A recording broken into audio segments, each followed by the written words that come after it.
Now before I show you the cheapest Range Rover Vogue in the UK and why it is the cheapest Range Rover Vogue in the UK, let me tell you why I bought it. So as most of you may know, this is my GT86 and I use this as a drift car. But the more and more I get into drifting, the more and more I realise I don't actually want to be driving the drift car to events, then risk having a crash in it and then having to drive it back. So being the sensible guy that I am, I needed to find a car that I could tow a trailer with that I could put the GT86 on, and that is where I found this Range Rover.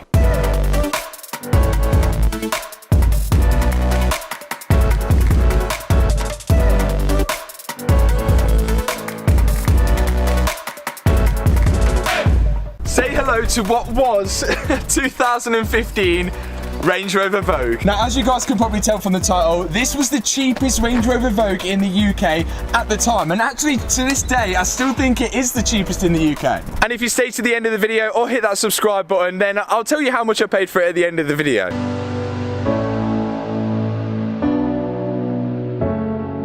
Now it's pretty obvious to see why this thing was so cheap. It's been in a fairly bad accident, but actually I think it looks a lot worse than it actually is. But before we go through the damage and work out what exactly has happened, let me show you guys through the spec of this thing, because it is pretty cool. So this is a Range Rover Vogue SE. Now they don't normally come with this rear bumper and the exhaust tips each side, but somebody's already upgraded that. The Vogue comes with a short wheelbase model and a long wheelbase model. This one is the short wheelbase.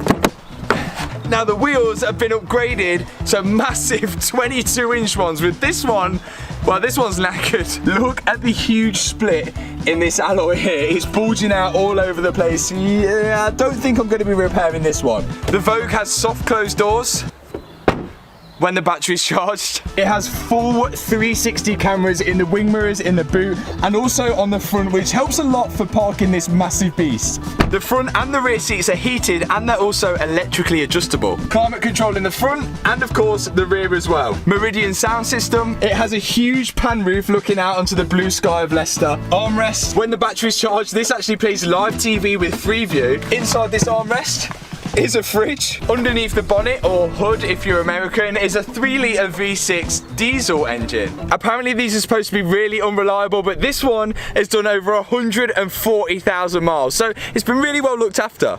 It's categorised as a category S, which means structural. I have 2 keys and a full service history for it though. And of course, before buying it, I checked it out using Car Vertical, who has sponsored today's video.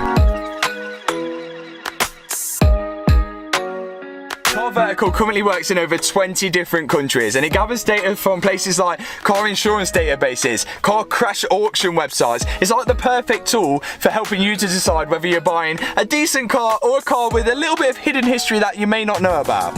Wait, check out this monster of an armrest, and it even has a little compartment for your phone or something. That's sick. Anyway, back to Car Vertical. Check out this Range Rover Vogue that I found listed on Auto Trader. Looks alright, pretty good condition, but £32,000 for a 2014, and check the mileage, 59,000 miles. It's pretty low for the age of the car, but nowhere on the listing states that it's a category car or that it's even been in an accident. Let me show you exactly what's wrong with this now. Unlike most of the other cars that I buy, I actually know what happened to this one because I bought it off the person who crashed it. Now when he crashed the car, and I'll explain how he crashed it in a minute, the trade insurance didn't pay him out the full amount that he thought the car was worth, so he actually ended up buying it back from the insurance and selling it to, well, me. We agreed on a price which I thought was fair, but I'd never worked on one of these before, so I don't know too much about them. And then Saving Salvage, who you guys may watch on YouTube as well, went and collected it for me and dropped it off out here where it stood for at least a month before I've actually touched it. So how did it end up like this, and what exactly is damaged? So all along the passenger side there is scratches just like we had on the C63, along here, along here, along here. There's a big dent in the door here. There's a wing mirror, which was a wing mirror. There's scratches all along the top, scratches down here, and a big dent in the rear quarter, which you can just about see there. Oh yeah, and the window smashed as well. The actual bonnet, the grille, and thank God the headlights look all in one piece. But the front bumper, well, it's got a little damage here to the offside, and we're repping the spare wheel at the moment. As we move along the driver's side, the damage is kind of minimum, but there's still a bit. There's a dent in this door here, but I'm pretty sure that could be repaired. The door looks as if it's touching the bonnet here, and it's just kind of pulled back the bonnet, but I think, again, that can be repaired. But I'm not sure why it's sort of pushed back, or maybe the door's pushed forward. I'm gonna have to figure that one out later. Check that out, the door hits the bonnet nicely there. And moving on to the rear, it doesn't actually look that bad, but there is damage. There's the same sort of style scratches on the back here, and also the boot, you can just see it doesn't quite sit in line to this side. It's sort of moved over a little bit. Now I would open it, but we have no battery power at the minute, but we will get the battery power on, so hopefully we can start it. And inside it's your usual suspects, the driver's airbag, the passenger airbag, and the windscreen's got a big smash in it as well. And that's the stuff we can see, but we did have an issue getting it off the trailer, because on this driver's side front, well, let me show you. This wheel is pretty much free to move wherever. You can see it's pointing, well, towards me at the minute, and this wheel, well, that's straight. That is because if we can just show you underneath it, well, it's missing some suspension arms, and I think it looks as if the track rod is actually pulled out of the actual steering rack. Now I wanted to inspect that driver's side wheel to see exactly what's damaged so I know what parts to order, but the problem is we couldn't get the wheel off because, well, this was the locking wheel nut that we found inside the car, and it doesn't even have a center section in it. It looks like it's broken out, and that's all that we were left with until today. Now we actually called Land Rover up to see if we could get a locking wheel nut for this thing. Problem is they can't identify what locking wheel nut is for this car with the registration, and they told us there is 26 types of locking wheel nuts made for this car. But luckily we had the outer shell here, and that is marked with a C, and that actually helped. And that letter C was the actual key to finding out which locking wheel nut fits this Range Rover, and it was only £22, so now we can get the wheel off. But that still leaves the question of what exactly happened to this thing. How did it end up in this state? And well, long story short, he actually rolled it. Well, he half rolled it. It's been on its side, which explains the damaged wing mirror, the big dent in this door here from the amount of pressure on the side, the big dent in this door, and well, hopefully this can be fixed, all this damage here. He said he was driving down a country road at night and there was a car on the wrong side of the road, and it was either making the decision of hitting that oncoming car or going into the ditch, and well, he chose the ditch, which was probably the better option in this case. Now the damage to the boot, he said, was actually caused by the people that towed him out of the ditch. He said that they opened the boot, not realizing that this thing is actually electronically controlled, so it opens by itself. They took the tow eye out of it, and then they tried to force the boot down with the hand instead of pressing the button, and by doing that and being a little bit rough, they bent the hinges on the top. I'm not sure of how much I actually believe of that, and I think it probably something is actually twisted in the boot, but I'm sure it could be fixed because there's nothing too drastic I can see structural wise on this side, but we'll find out when we start stripping the car down.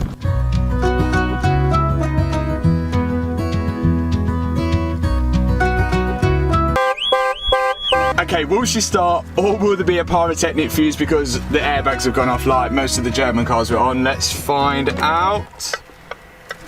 Come on. Oh, she's gone. I don't know if you can hear her, it is very, very quiet. Okay, so we've just learned that Range Rovers don't have a pyrotechnics cut-off fuse like most of the German cars that I've been working on, so maybe bear that in mind if you're looking at buying a crash damaged Range Rover where the sump's been damaged or something like that. But this is looking nice. Full digital display, it says steering column locked. Obviously we've got a bunch of fault codes, which we'll get to. And then, this is pretty cool as well. I think, yeah, it supposedly has TV in here, which it does. Yes, we have got TV. I'm not sure when that is going to be helpful, but we've got TV. She is running nice and smooth, nice and quiet for a diesel engine actually. There's no dipstick, so it looks like we're going to have to check the oil using the dash, but now we've got power, and well, I should be able to show you these soft closed doors. Maybe not. No. Right, let's see if we can get this boot open. There we go. And that one. Yes. See, that is how you're supposed to close it. Let's see if it closes. No. It's definitely something sort of bent on this side, which is stopping the boot from closing properly. See if we can push it over. No. No. No. So I'm wondering whether the hinges are a little bit bent or something. It seems like it's pushed over to one side. There we go. I think plan of action is to get this thing in the air and then check that damage on the driver's side front, see which arm's broken, get the wheel off, and then we'll take it from there. Maybe we can clean this thing up. Now, as the Range Rover doesn't move anywhere because of the suspension damage, we're doing this right where it stands. And my predictions were right. It looks as if the inner tie rod has pulled out of the steering rack. And the front suspension arm here is sort of disconnected from the ball joint. So first thing I'm going to do is get the old inner tie rod off.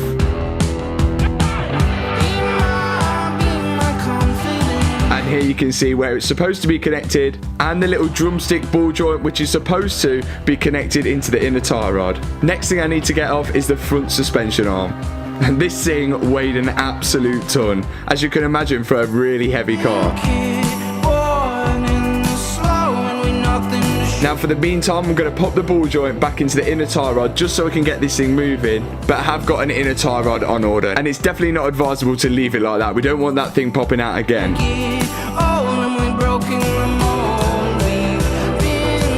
And lucky enough for me, a front suspension arm was in stock at the local parts place, so I'm going to install that now.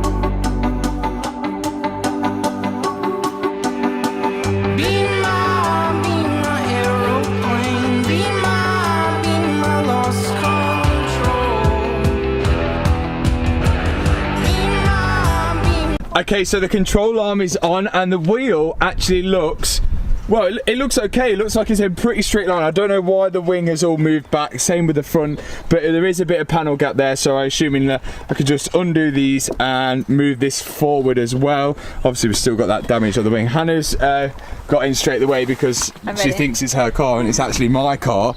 So I think we should be able to move this thing now, give it a little clean out, and then we can assess what we've got to do next. But if this actually moves and drives, this is going to be, I say the bargain of the century, but there's still a lot to do, including, well, all the airbags and this glass. But let's see if we can get this started and move first.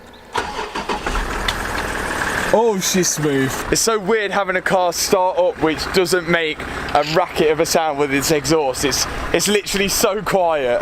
So the rear belts have locked out. Luckily no curtain airbags are gone, but we are moving and it seems to be driving. This is the weirdest thing. I feel like I'm the queen in the back of the cheapest Range Rover in the UK right now. How heavy it is so smooth.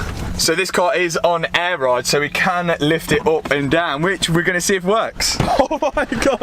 Okay, so you've done something on the front because it is really high.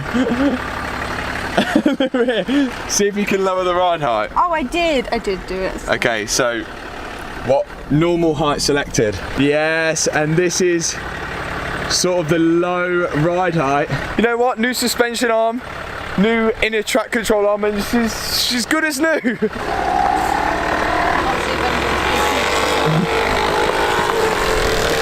Okay, the arch lining's rubbing. Oh, there's so much room in the back. So we need rear seat belts, airbag kit, couple of doors. We need to see what's going on with the rear, and then it's on to the modifications, I think, for this car. But first off, we need to get this thing cleaned out. There is glass and it's just disgusting.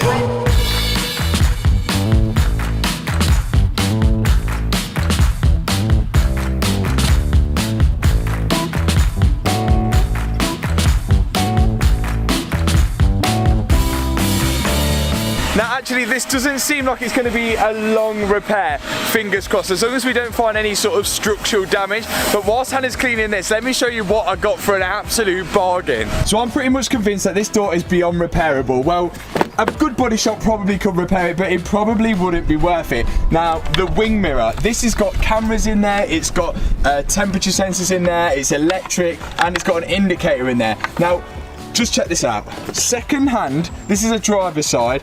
The wing mirror is £400. I thought, oh my god, is this going to be the whole story of this car? Is everything going to be really expensive for the Range Rover? So I thought, well, if the wing mirror is going to be £400 second hand, what is the door going to be? This is where I ran into an absolute bargain. Check this out. I seen this door pop up on eBay with the glass, the wing mirror, all the sensors, the camera in the bottom, and everything, for £250. As soon as it went on, I hadn't even looked over this car yet, and I just went and I bought it. This is an absolute bargain of a door, and you know what? I managed to find a rear door as well. So I've already got 2 doors. Yes, they're a slightly different shade of blue, but I'm sure we can sort that out.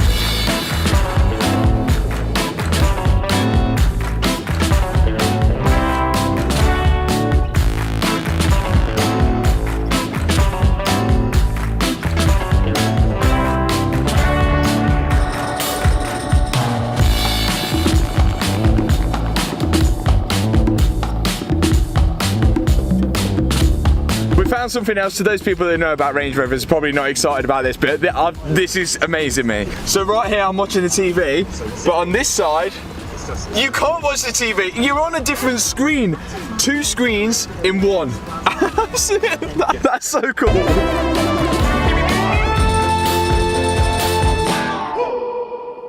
So there we are, a nice introduction to the new project. I think it's actually in off-road mode at the minute, so the suspension is really high. But yeah, it is adjustable because it is on air ride, obviously. So the question lies, how much did I pay for the cheapest Range Rover Vogue in the UK? I paid just under £15,000 for this, so I'll let you guys comment in the comment section below. Did I pay too much, or was this an absolute bargain? Let me know. We may have a fairly big issue.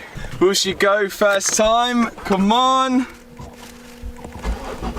Of course, come on. So today we start the Range Rover project. So in the last video, I've shown you guys the Range Rover I bought, which just so happens to be the cheapest Range Rover Vogue in the UK. For quite obvious reasons. This Range Rover was rolled, well, half rolled into a ditch, so it's had a fair amount of damage. And before we start, I want to address a few of the comments in the last video. Now, some of you guys mentioned that you think the chassis might be bent from when the accident happened because the boot is completely out of line. You can see it's literally touching the headlight here, and it's really far away here. Now, I'm not saying those guys are wrong, because that still could be a possibility, as we haven't really looked over the car properly yet, but I want to sort of give you my argument and why I had sort of a little bit of confidence when buying this thing. So this Range Rover has a huge pan roof. That means really the weakest part of the roof would actually be this glass. There's no flexibility in glass. It would just crack or smash. So if there was any damage to the chassis up here, which was affecting the hinges of the boot, then you'd expect to at least see some dents in the roof around here, down here, or at least a crack in the pan roof, which would obviously be the weakest point. The one thing that I have noticed though is the body line here should carry on onto the boot just there, and you can see it's dropped a fair amount on here, also been pushed over to this side, and then also along here the body line goes there, and it's dropped down and also moved across. Now the Range Rover is really heavy, as you can imagine, and it has an equally as heavy boot. And again, thanks to you guys commenting, apparently this issue with the boot is actually a really common problem, and it has a sort of tendency to actually drop down over time, and it should, I say should, be an easy enough fix, but we'll find out later in the video. Another thing that I was trying to show you guys was the soft close doors, and you guys said because I was slamming it, it wasn't soft closing, but it actually turns out this side, the soft close, doesn't work. But on the side which has got the most amount of damage, check this out.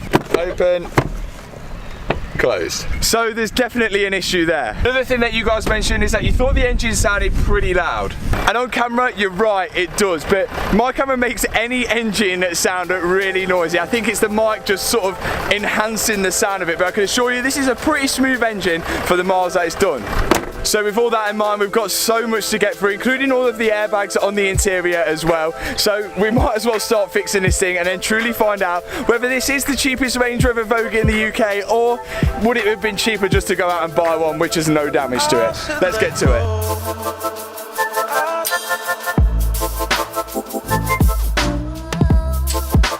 So first thing I'm going to jump on today is the boot. Obviously it doesn't close because it is so out of line. But you guys told me this is a fairly common problem with the boot because it is so heavy and it tends to drop off its hinges after a long time. So I've got to undo these 2 bolts here to take the spoiler off. Then that will give me access to the 2 bolts each side which hold the boot to the hinge. Turns out there was an actual 5th bolt for the spoiler which was in the middle, and with that bolt taken out I can then undo all the electrical connectors which go to the spoiler and lift it off the boot. And now I can access the 2 bolts each side which attach the boot to the hinge. Hannah loosened the bolts off and then I jigged around the boot till I could get it just about in line. Then we tightened the 4 bolts back up, popped the spoiler back on and put it all back together and prayed that it would work.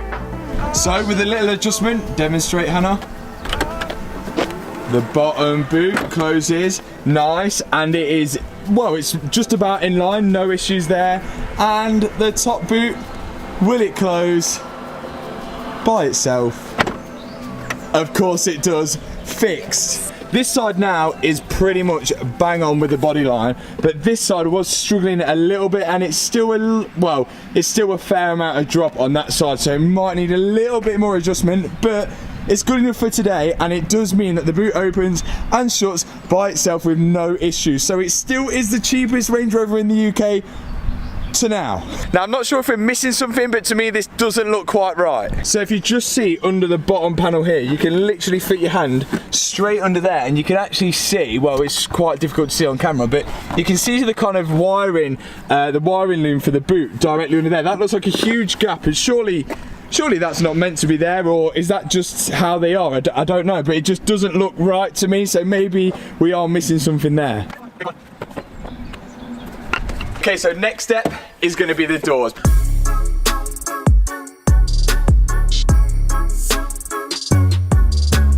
Now, during that little commercial break, I had a little play with the dents on the rear quarter. And it's quite frustrating because I didn't film it, but there used to be quite a big dent in this rear quarter, which looked like this, but now it's nearly gone. I think the thing is with this Range Rover, this rear quarter, the panels and everything, they're all aluminium, which makes them really flimsy and, well, I think quite hard to pull dents out, if I'm right. Check out this rear handle. It almost pops back into place, but one little touch and it's back. But instead of trying to repair these old doors, I've got 2 new doors to pop on. There's just 3 bolts to undo and the electrical connector which goes inside the door. There's 1 bolt on the lower hinge, 1 bolt on the upper hinge, and the bolt for the check strap as well. That way I can now lift off the door without disrupting any of the hinges, so it should just go back into place quite nicely and all aligned. And that's the same for the rear door. And as you can see here, all the hinges are left in place. So, pretty good news actually. Looking at the door and all the pillars here, doesn't seem to be any obvious damage. The hinges look like they haven't moved in any way, and also they all look straight, and there's no sort of dents in here that shouldn't be there. All this work should be there, and all this, everything looks kind of straight. So fingers crossed when we put on the new doors, it should all line up and should all be okay. But I don't know, maybe we need to do adjustment to the hinges or not. They might have been knocked out, but there's nothing obvious that I can see. So here is the brand new second-hand door that I got for £250 off eBay. Bearing in mind, a second-hand wing mirror is around £300. There is one thing that I have noticed on the old door, is that there's a little dimple in the door handle there, and then on this door, on the new door, it doesn't have that dimple. It's a slightly different handle, so I don't know what we're gonna have to swap off the old door onto the new door, but we'll soon find out once we plug it all in. This doesn't have a door card to it either, so I'm hoping all the locks will work and everything, but we'll soon find out. I reckon put this on and then we'll find out from there. So with the new door, I can just slot it over the old hinges and put the 3 bolts in that I used to take it out.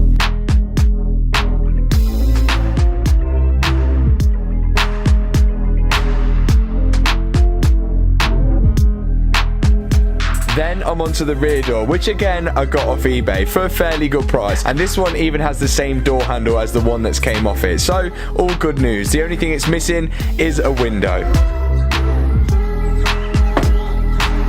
Okay, so we may have a fairly big issue. So the front door lines up pretty much bang on. It's a little closer around here, but this could be due to the wing because the wing is all bent, and as I mentioned, aluminium, it's so flimsy, but it lines up pretty well.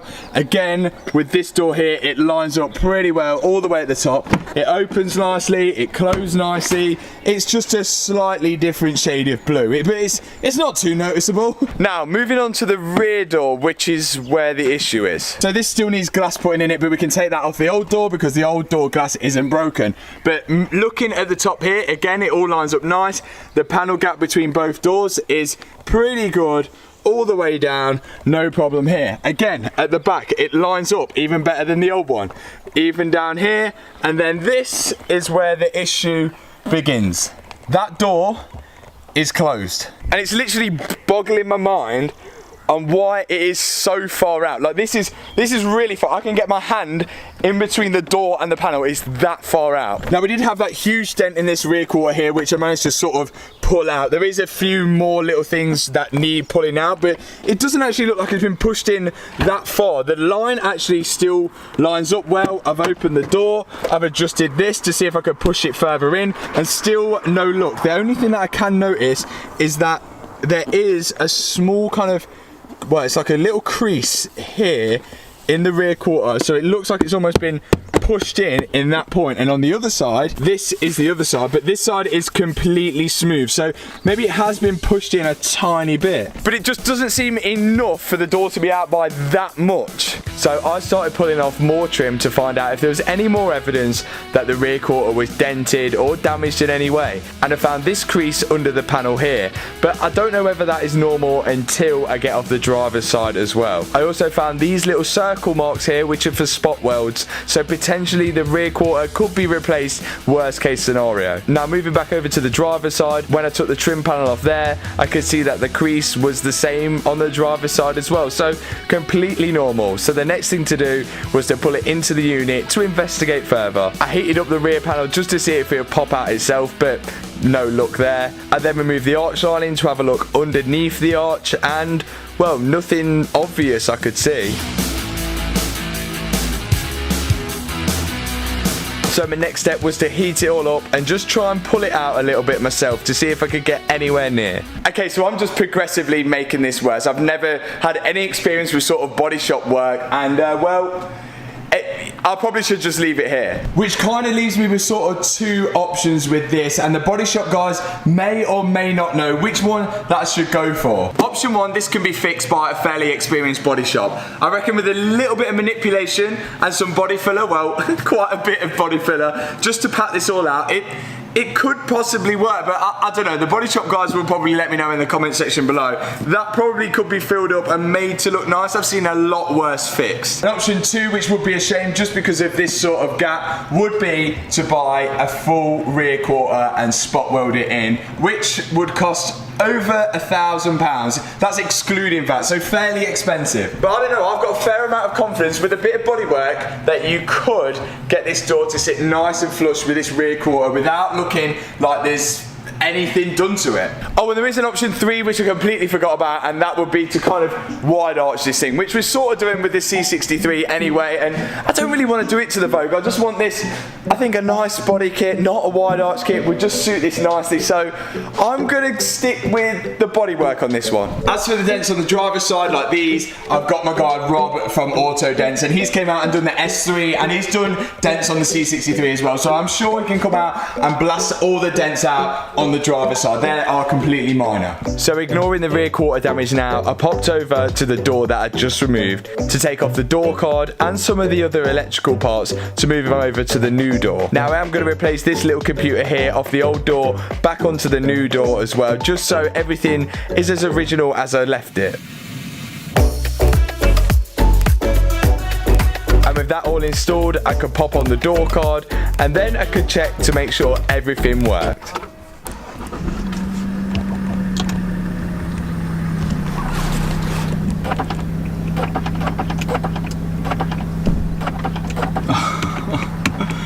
Why?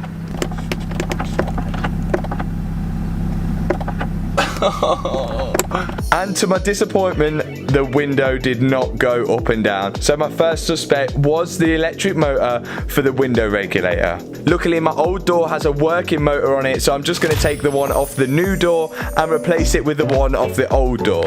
And hopefully that should solve the problem. Goes the old motor off the old door.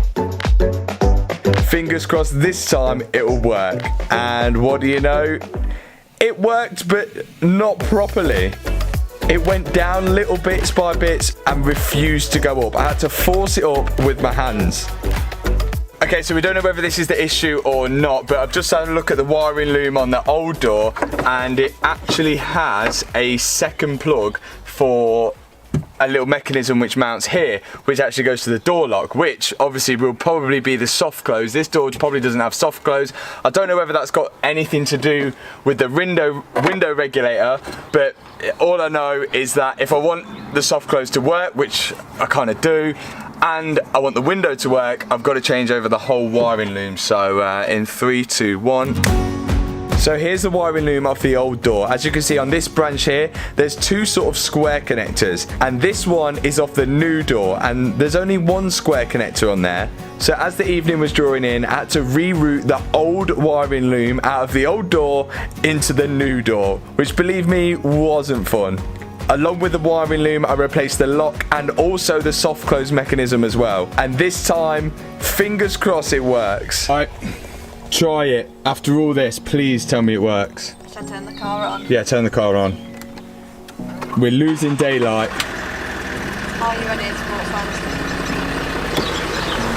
Yes, it went up. And it goes down. How was that the issue? The soft close. How was the soft close the issue after all that? It goes down on its own though. Oh my god. Wow. Okay. How was that the issue? In short, this car is full. One down, another to go. So it's time to strip down the old rear door so I could get the glass out of it and put it into the new rear door. Okay, it gets better. You won't believe this. I've just been working out how to take the glass out of that window so I could put it in the new door. My plan was to take out all the electrics and the speaker and everything and transfer it into there. Now, on this door, it did actually come with this bit bolted onto it, so I thought I'll take that off and have a look at where the window is. Turns out, there's a window in there already.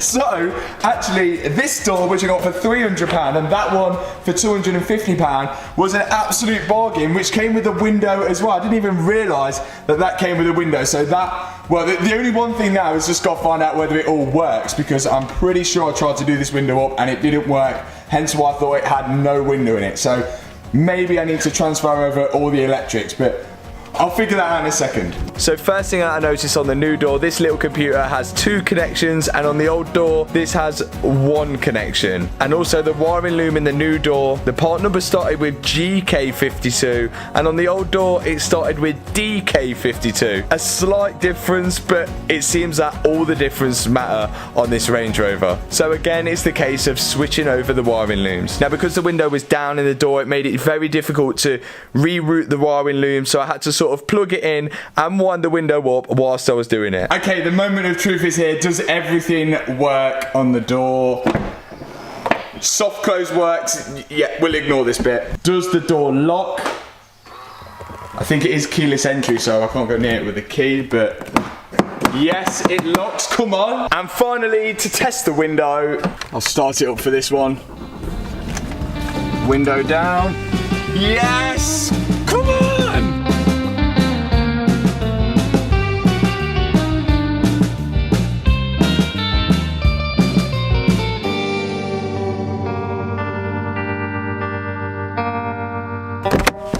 So I now know the inside of a Range Rover door like the back of my hand, and if anybody asks me to work on a Range Rover door again, well, the simple answer is no. But we have made some good progress on the Vogue and we're moving in the right direction, and so far it has only cost me around £550 for 2 doors. Yes, they're a little off colour. I've just got a feeling that this part is going to cost me a fair amount more than £550. Or maybe it won't. Let me know in the comment section. Now, if you remember in the first video, this door used to hit this bonnet when opening, but now I've jigged it around a bit and it's perfect. It doesn't catch at all and it lines up fairly decent. It's a little bit lower. I could do with a little more readjusting, but I've had enough of Range Rover doors at the minute. Another thing I noticed, I took the arch line out of here, and the bracket for the intercooler, well, it's non-existent. So, but we'll get to that when we strip the front bumper apart. And there's still a fair amount to do on this side. One thing that I have to change is this door handle from this one to the old one, because, well, that's got 2 lines in it, and the original one has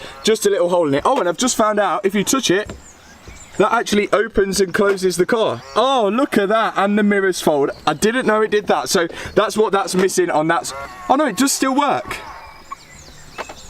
Yeah, when you touch it, it does still work. It's actually locking the car. So, but I'm gonna have to change it anyway because, well, it just looks different. And also the hinges on this door are a little bit off as well. I'm gonna have to adjust them. As you can see, this door is a fair amount lower than this door, but I really do want to see a Range Rover out on the street to see how perfectly everything lines up and how big the panel gap is between the two doors, because I don't know how good it was from the start. And on the game, we are not playing the same. No, we're not looking to change. Hand on the wheel. Now, we're sort of gathered by now that the Range Rover has been rolled. Well, it's been half rolled into a ditch, and most of the damage being on this passenger side. And after fitting a new door to it, well, this door is closed, yet it still looks open. Got the remote, made it as far as a miracle. Anything less than Now, a lot of you guys have been helping me out in the comments, which I'm so thankful for. And you've been saying that Range Rovers, panel gaps and door alignments are never normally great from factory anyway. And you know what? You ain't half wrong. I only saw a brand new Range Rover sitting in a car park just a week ago, and well, the doors weren't best aligned. So me being worried about this door alignment here and the door alignment at the back maybe isn't as bad as I first thought. But I definitely think we can get it a lot better than it is. But as for this is definitely not right. Now, the response to the Range Rover content has been absolutely unreal, and I can't thank every single one of you enough, because it feels like we're all rebuilding this together. The problem is we have experts in the comment section and then people who think they're experts. And to be honest, it's pretty difficult to work out who is and who isn't.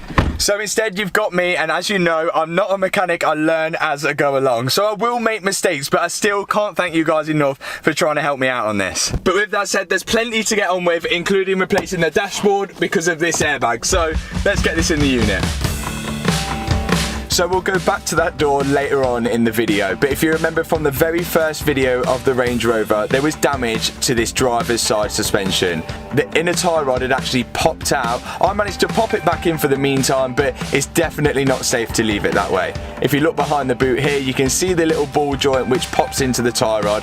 So I marked the track rod with a bit of Tipp-Ex just so I roughly know where it goes, but more than likely the tracking is going to be way out on this Range Rover after the crash. Then I could undo it from the steering rack side and then also the track rod end side. Sticking our heads up, wondering when the well went dry, asking where it all went. Now that Tipp-Ex mark should just give me a rough area of where I should adjust the new inner tie rod to, so I can get it just about right. And with the rubber boot and the bolt switched over onto the new inner tie rod, I can start bolting it on to the car. Trying to get it roughly where the old one was, but yes, this car would definitely need to be tracked.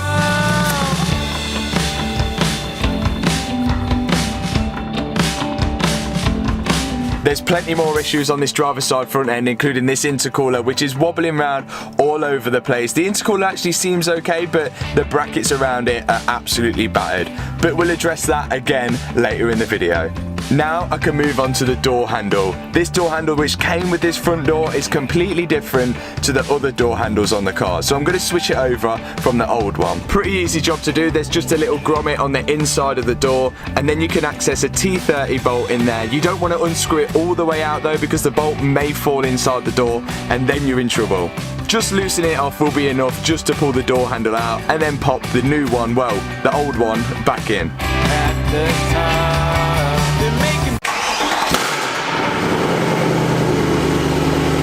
Now I've got to move the C63 out of the way, and here's me wondering why the front indicator is not working. But again, that's going to have to be another video. Airbags. Now, a lot of people get put off when buying crash damaged cars if the airbags are gone. And that's because most of the time you need to replace the full dashboard as long as the steering wheel airbag, and sometimes, like in this case, the seat belts as well, because, well, they lock out like this. Luckily on the Range Rover, no curtain airbags have gone off. They usually go off if it's a side impact, although this was a side impact because it rolled on the side, but the curtain airbags haven't gone off, so that's lucky. Airbags. The steering wheel airbag, not so bad. The passenger side airbag, bad. making it one of the most labour intrusive jobs you can do, as the whole dashboard has got to be replaced. Now, before replacing any dashboard, I like to take out both front seats just to give me a little bit more room. You can see both the bolts here at the front, and there's two more at the back with a load of electrical connectors underneath. The front seat belts are actually bolted to the seats on this model, so they will have to be removed before the seats come out as well. But for some reason, during this accident, the front seat belts didn't lock out, which is good for me, really.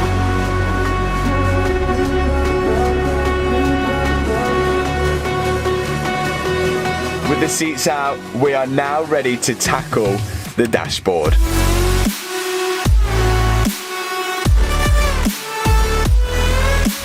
So the seats are out, ready to attack the dashboard now, which could be easy or it could be slightly difficult. So the only sort of cheat code to this is to buy the dashboard before, that way I can see where all the little bolt holes are, so I know where to expect them on that dashboard. And as I mentioned, I've never done one on a Range Rover, and by the looks of it, there are bolt holes absolutely everywhere, so God knows how this is going to go. Another thing that you may notice is that I have a cream or whitey coloured airbag for the steering wheel, and the one that's in the car, well, it's black. And that's because finding an airbag kit with all black dashboard and an all black airbag was actually really difficult, and the cheapest one that I actually could find was about £900. Whereas the one that I actually got was £400, and that was for the dashboard and the steering wheel airbag. The only thing that I'm missing is the seat belts. But I'm just putting this off now. Let's crack on. We're stripping the dashboard. Want me to lock it down, but I told her to pass the key. Now, whilst we're replacing the dashboard, we're going to be doing some upgrades as well. But first, we need to get the old dashboard out. First off, we need to remove the steering wheel airbag by poking a little screwdriver in the hole, which will release the airbag from the steering wheel. And then there's just a few connectors on the back, which, well, I had a lot of trouble getting these off. They seem to have almost melted to the steering wheel, and I ended up having to break them out. But with the airbag out, there's just one bolt to undo the steering wheel now, and then I can start attacking the steering column. We need to get the clock spring off with the indicator stalk and the wiper stalk, as the dashboard won't lift over that when we're removing it. Now, with this car being fairly new and having loads of technology in it, there is tons of electrical connectors and so many bolts in places that you wouldn't even imagine. And it was just a case of working out where all the bolts were located. But finally, I managed to gain access to the two bolts which hold the clock spring to the steering column, and now I can slide that off the steering column. There's a few more bolts holding in the digital display and a lot of electrical connectors at the back, and the same for the head unit and the climate control. Now, normally I disconnect the battery when doing this, but you'll see why I had to keep the battery connected in a minute. Now, on the passenger side, I removed some trim to reveal some loose wires, which look like there used to be a dash cam in the car or some sort. I'd love to see the footage of when it got crashed. Now, to open the glove box on the car, it's electronically controlled with a switch, so if I disconnect the battery, I wouldn't have been able to open it, and I wouldn't have been able to access some of the bolts. And believe me, there was a lot of bolts. But once I got the glove box out, and there was sort of two glove boxes, a lower one and an upper one, it revealed the main bolts which hold the dashboard to the actual body of the car. And most of them were pretty easy and straightforward to access, apart from two, which were right at the back of the dashboard, and the windscreen was kind of in the way of getting my ratchet in. You can see me climb out here just to have another second look at where those bolts were. I eventually managed to get the ratchet in there and remove those two bolts, and finally get the dashboard out of the car.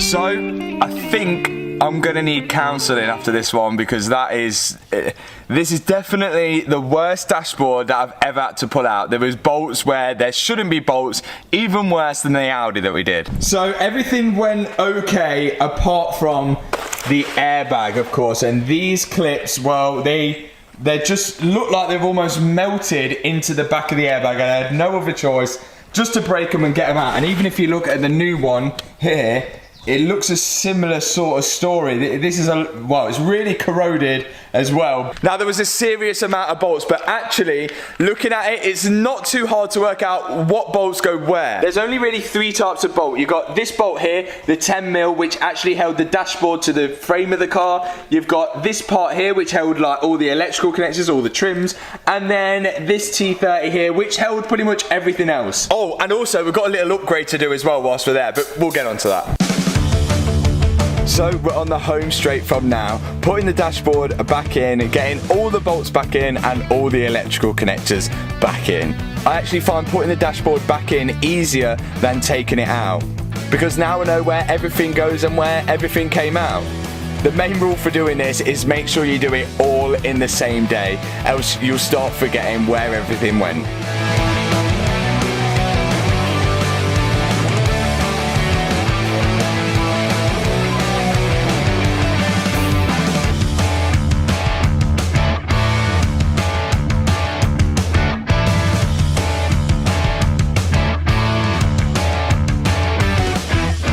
Okay, so we're nearly there, and this has been painful, this dashboard. Probably one of the actually the worst dashboard that I've ever changed. But now we're on to the upgrades. So this is the air conditioning sort of unit, the control. It powers all the heated seats and everything like that. Now, when they changed the Range Rover to the 2018 model, they actually changed this for a screen kind of like that. And to my surprise, actually, as well, this is looks like a proper DIY job. It's literally wood. This is actually wood. It's anyway, that's beside the point. Now, effectively, this, well, what's inside this should be plug and play, if I can open it, yes, of a new AC display, which is a full screen, which will replace this one. Hopefully this is plug and play. I'm going to install it now. We'll put everything back together and then we'll test it out. Fingers crossed this works. Let's do it. Now, sometimes aftermarket parts, when they claim to be plug and play, sometimes they're not. But this one literally only had one plug to plug in the back, and we just gotta hope that afterwards it plays. But yeah, this was definitely one of the easiest things to install, and no, you do not have to remove the full dashboard to replace it.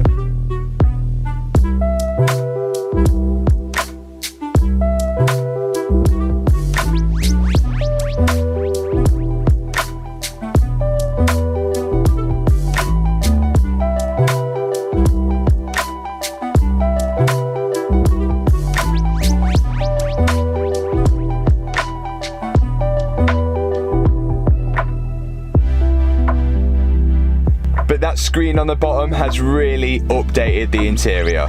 Next up, the steering wheel can go back on, being careful that I put it back on the way it came off. And the cream / whitey coloured airbag, which I can't obviously connect up yet because I don't have the connector, so we'll just rest that in place. Next up, it's the seats. I was expecting the seats to be really heavy, but actually, for how big they are, they weren't too heavy.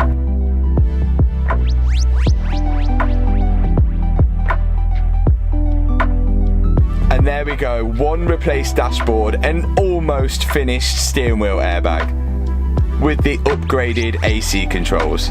But what do we think of that airbag? Can I get away with that colour? Time check, 11 minutes past 2 in the morning. This definitely took way longer than I expected, but look at it. Isn't that just satisfying? I am battered, and this is absolutely battered me. What are we thinking though of the cream airbag on the steering wheel? I'm not so sure. I don't actually think it looks out of place with the sort of light roof lining that we got going on, but I don't know, maybe it will look better blacked out. I'm pretty sure you can get these coloured, or we may have to buy a new one, and the black ones are a lot more expensive than the cream ones for some reason. But let me show you this. Let's turn it on. Check this out. We've got the screen at the top as usual, and now the screen at the bottom. How much more modern does that look? We can control the climate control, we can control the heated seats, not sure what that is, and the rear climate control and the rear heated seats as well. And these are the twisty little knob things, but that is looking a lot better. But as you guys may have seen, the job is not 100% complete yet. Don't look back. My mama always used to say you'll find another. Endless love is coming, I'll be sure of that. But it's so hard, 'cause it's you, always on my mind. Yeah, it's you, taking all my time. Let it sink in. Haven't you been hurting enough? You know what? The more I look at it, the more I think I'm gonna need to get a black airbag. I don't know, I'm kind of going off it now. But yeah, as I mentioned, we're still not completely done in here because we do need these rear seat belts because they're completely locked out. And of course, these airbag connectors, which means that with both of them, we're still gonna have this airbag light pop on the dashboard. Now, I did mention that will pop back with the door situation, and some of you have left a few suggestions. So a few of you have mentioned that maybe this door has came from a different model Range Rover. Well, actually, it's came from a 2018 model Range Rover. But I can assure you the doors and the arches are exactly the same, so it should just bolt on, no problem. The other theory is that this door could be bent or twisted, but it seems to all line up at the top and line up all here as well. There's no other issues with it apart from this part here, so I can't see it being bent or twisted. Now, I've had a little play around with the hinges on both doors and got them to sort of the best that I could get them, and it is a lot better. The line on the bonnet lines all the way along here into this door now and continues on to here. So the panel lines all do line up, and now you can see that the door is just about, well,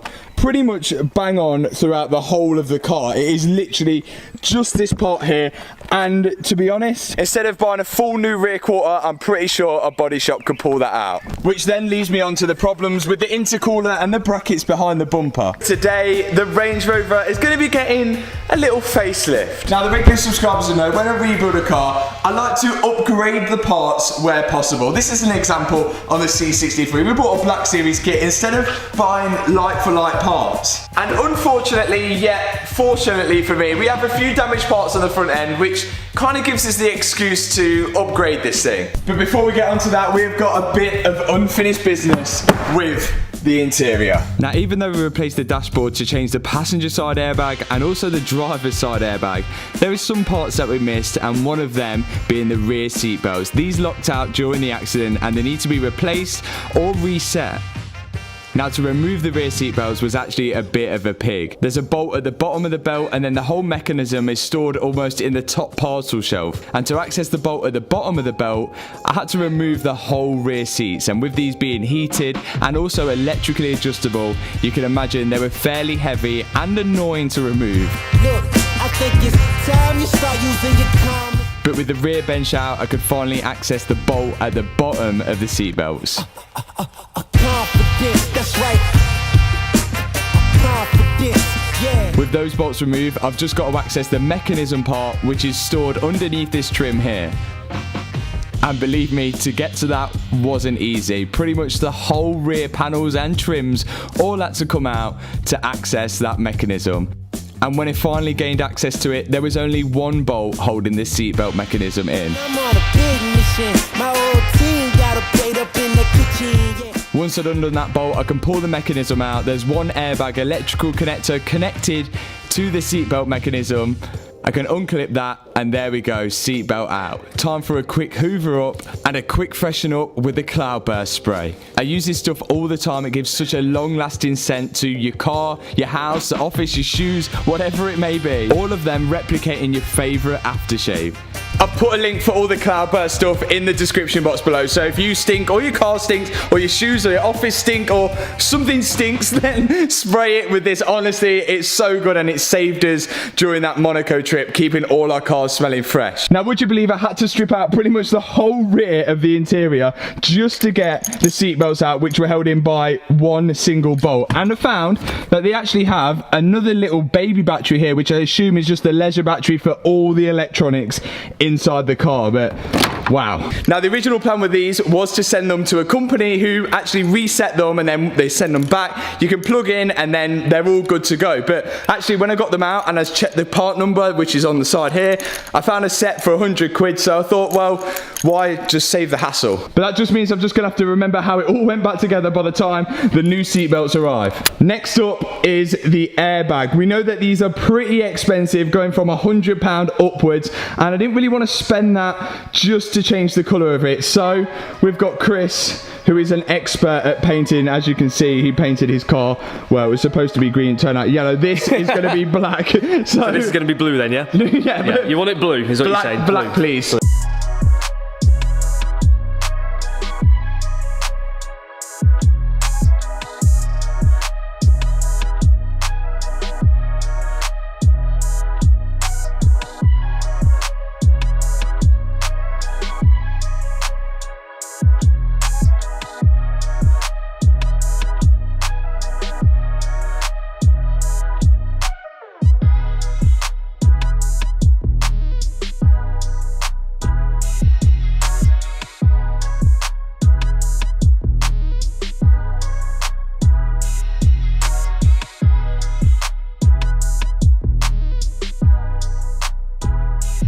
And there we go, one airbag transformed from cream to black, and it cost me absolutely nothing because Chris is not getting paid.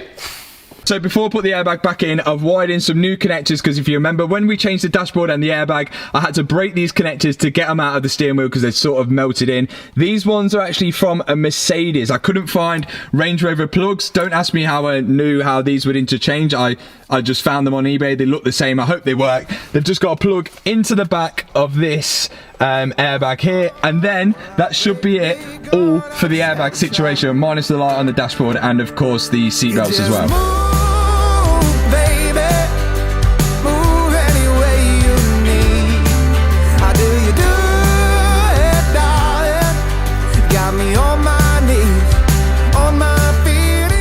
Okay, so now we have a full black interior, looking fresh.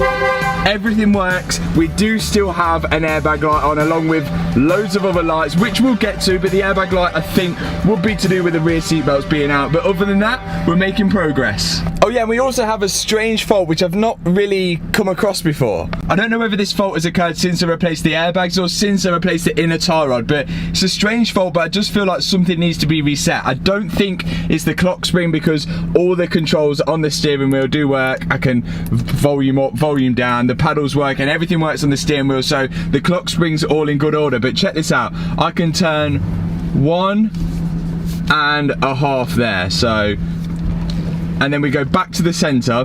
When we're back in the center, I can turn about just over half, and there's a bit of resistance, a tiny bit of resistance, and as soon as I just go past that resistance,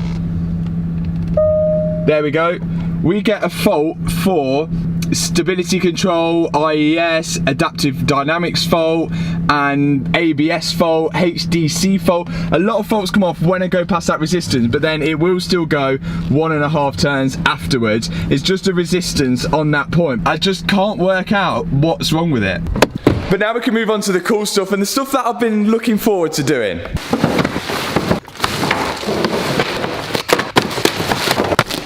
Now what we have here is a full SVO body kit for the Range Rover. Now the Range Rover SVO body kit looks a little bit like this. Now the actual body kit wasn't expensive considering the amount of parts that you actually get with it. Around 1,500 quid, you get a front bumper, a rear bumper, a grille, side panels, and all sorts of stuff. And what's even better, everything here is all plastic, not fiberglass, because we all know how fiberglass goes. Now this would have been a nice and cheap upgrade until I had one of my thoughts. Now I could have easily bought a body kit for a 2015 Range Rover Vogue, like what I have, and it would have been a like-for-like swap. But instead, I bought a body kit for a 2018 Range Rover Vogue, and as you guys would know, they facelift the model in 2018, which means not only are we going to be fitting the body kit, we're also going to be facelifting it as well, which is where it gets a little expensive.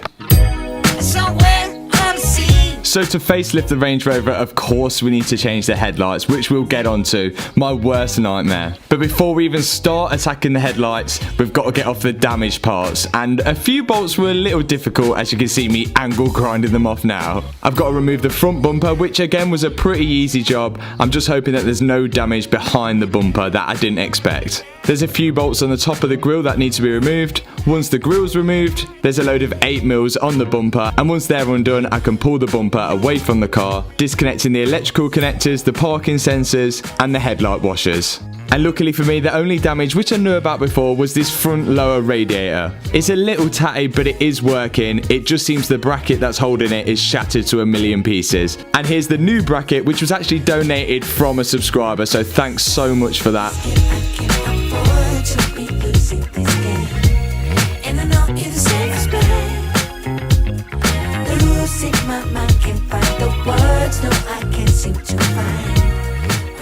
Okay, so the bumper is off, and luckily there doesn't seem to be any damage behind it apart from the intercooler bit, but we've sorted that now and that's all nice and secure. The intercooler is a little tatty, but it will do the job. It's not a performance car, so we'll definitely get away with that intercooler. I've never seen this before though. This looks like it electronically opens for extra cooling or something. I've never seen that before, but I'll tell you one thing, it is a good job that we are actually replacing these headlights because, well, the none of the clips are intact, and that is just loose as anything. Now this is where the facelift part becomes expensive. On the newer Range Rover, they have different headlights as opposed to these ones, and apparently a different bonnet, along with different rear lights as well. And as you can imagine, the most expensive part out of all of those parts was, of course, the headlights. And believe me, I am not very happy with the price I paid for these.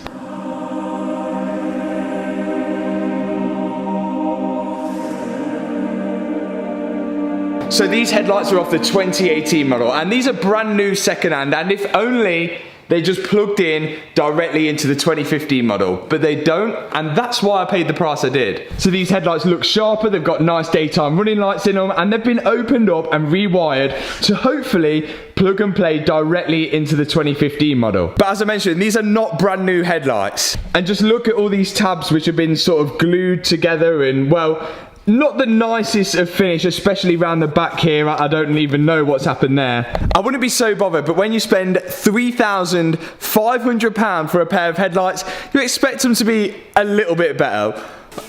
Why did I even start this? So we're on to removing the remains of the old headlights. The new headlights seem to take the shape of the old front wings, so we don't need to replace the wings. It's only the bumper, bonnet and grille that needs to be replaced. The new headlight just slots back into place and uses all the original mounts. And look at the difference.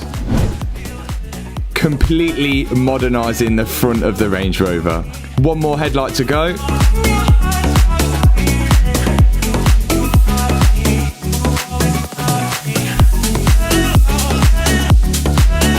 And now with both headlights in, there's a little wiring trickery that needs to be done. There's no instructions with these headlights. I'm just taking a guess here and hoping it'll work. There's a 2-pin connector which connects to the left headlight, which goes all the way along and then connects to a 2-pin connector on the right hand side headlight. And then we have this wire here, a red fused wire, and then a blue connector and a red connector. The blue connector connects into the left hand side headlight, the red connector connects into the right hand side headlight, and then I'm assuming the red wire which is fused just goes to a live cable.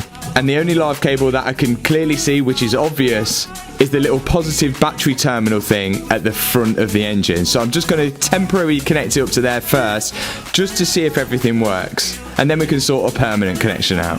That is looking sick. Like, the headlights make such a huge difference to a car. Now we've just got to find out whether it works. We've got the most sketchiest wiring possible onto the positive part, but I just want to see whether it works. And if it does, then we can wire it in properly. Let's find out.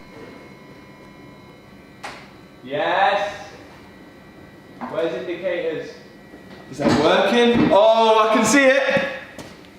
Yes! Full beat. Come on! Yes! What a result. Now it's time to mount it permanently. Under that battery terminal connector, there is a stud and a nut. So I'm going to undo that nut, wire in a little circular connector, I'm not sure what they're actually called, slot that over the stud, and then bolt it all to it permanently and hide it all away so it looks neat.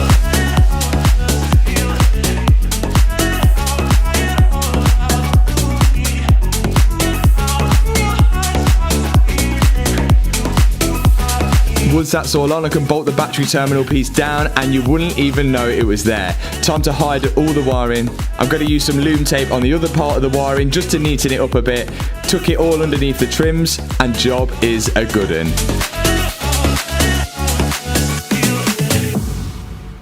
And there we go, the new headlights in, the expensive headlights in. You wouldn't even know that there was all wiring tucked under this, apart from this fused wire here, which sits nicely into this little box there, but it all works. Now, I was told by the guy who sold me this kit that if I was doing a facelift conversion, I'd also need a new bonnet, and at first I couldn't really work out why I'd need a new bonnet. Looking at the newer one to this one, the bonnet looks exactly the same. But check this out, when you close the bonnet here, you can see it is coming a tad too short. So the actual bonnet is meant to sit on this lip here. When you push down the bonnet, it is quite a bit shorter on both sides. So, I mean, I can only see the difference is going to be a tiny bit of length, unless something on the grille is different as well, but that's just unfortunate. And the actual hard part about this is actually finding a 2018 bonnet is ridiculously hard. There's quite a few people breaking Range Rovers, but no one seems to have the bonnet, so it seems like we're gonna have to wait for that. Now the first part of the body kit, which is the front bumper. This should make a huge difference, and there's loads of trims to bolt onto the bumper to complete it, including the headlight washers both sides.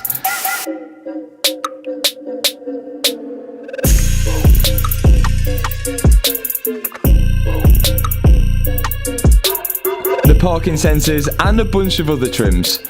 Once they're all on, I can mount it up against the car just to see what it looks like for the first sort of fitting.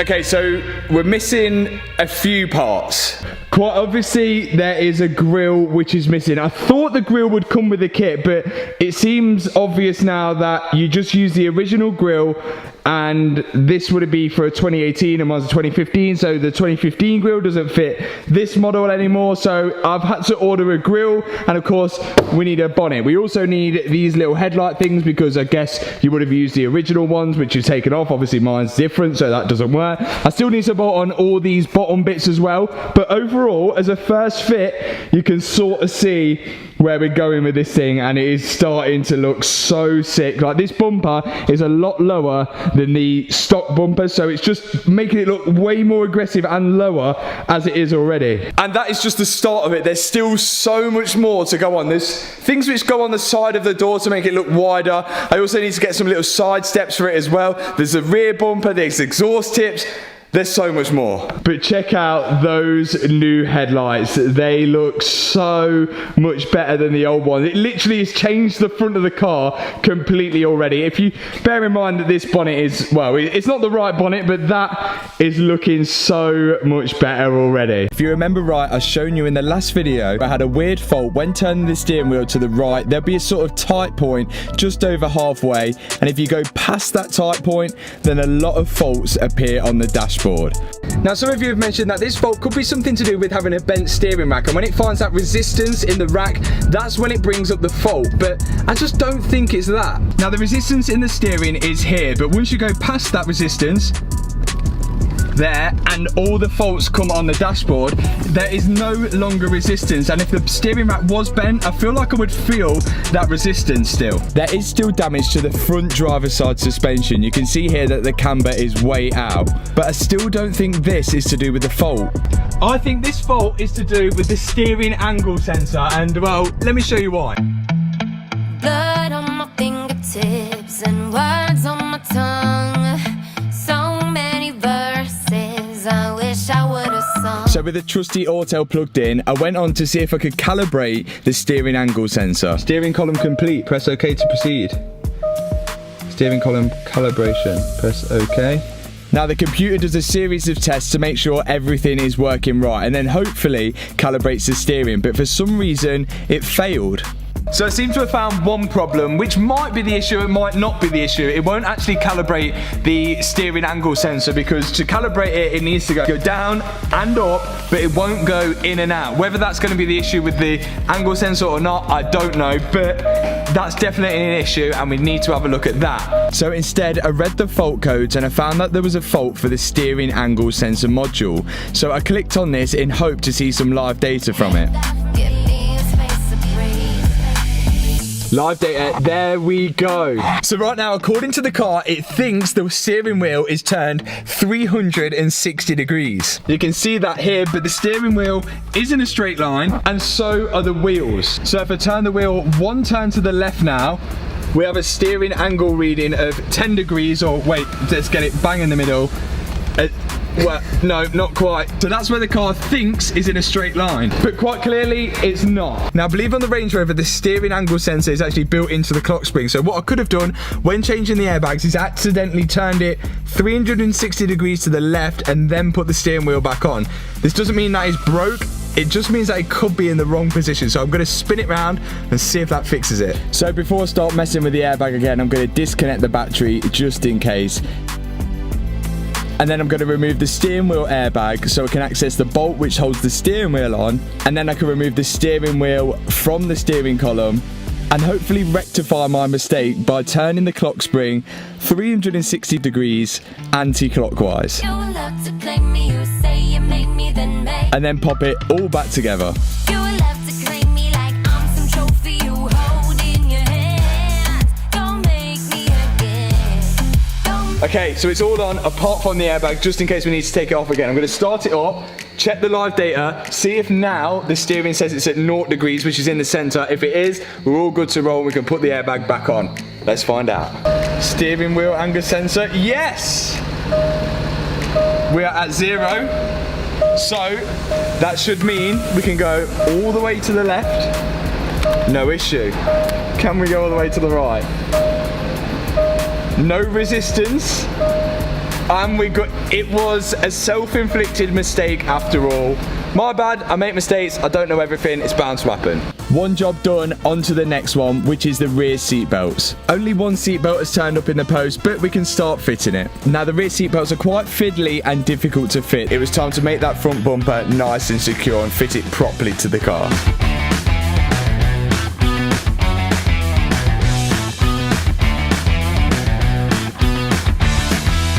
Okay, so now the front bumper is properly secured on and it actually fits really nice. The bumper meets the wing really nicely. It's almost a better than OEM panel gap. It goes all the way around the headlight, fits nice and snug. We have the bottom splitter as well and all the trims, which it just fits really nicely. For a £1,500 kit, I'm actually really surprised. Now, only recently it seems to have become a thing where you guys are sending me pictures on Instagram of panel lining up and like panel gaps of Range Rovers that you're seeing out on the road, and you're gonna end up getting me in trouble soon. But honestly, I had so many comments on the first video of this saying that this chassis was bent because none of the doors and the panels were lining up properly. But I've spent so long trying to line these doors up with the body lines whilst also maintaining a nice panel gap. This front one does still need to go higher. The main problem being the boot. Remember, we spent a long time trying to line this body line up in the boot, all just to find out that they actually leave the factory with panel gaps and body lines, well, just like mine.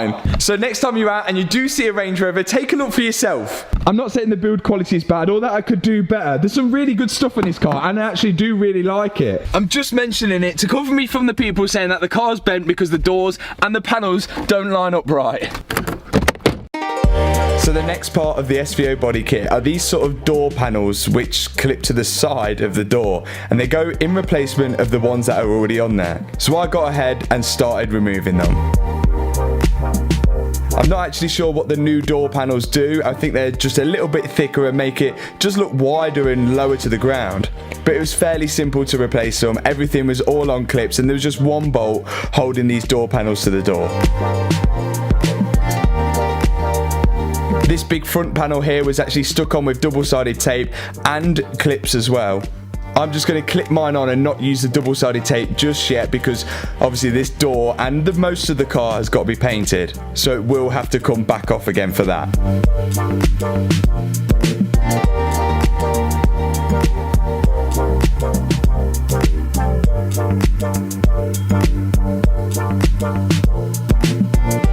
And there you go, you can see the difference between the SVO kit and then the regular kit. There's really not too much, a tiny bit wider and a tiny bit lower.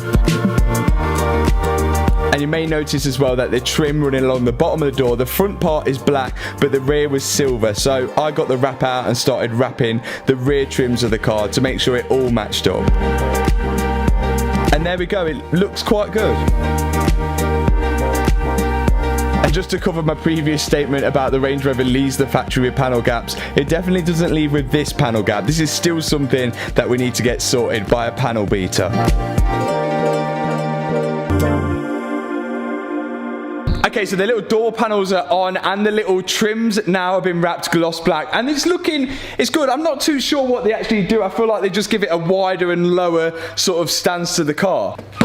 Next thing is the rear bumper. Now, I already think that this has had a new rear bumper sort of upgrade. So this new bumper comes with like a more aggressive style diffuser and also dual exhaust tips, just like the Black Series AMG as well. But this one, I feel like it has had an upgrade before because I'm pretty sure the Range Rover doesn't come stock with these exhausts each side. So perhaps, well, this might be worth something when we take it off. But there's only one way to find out what the new one looks like, and that's, well, let's get it on.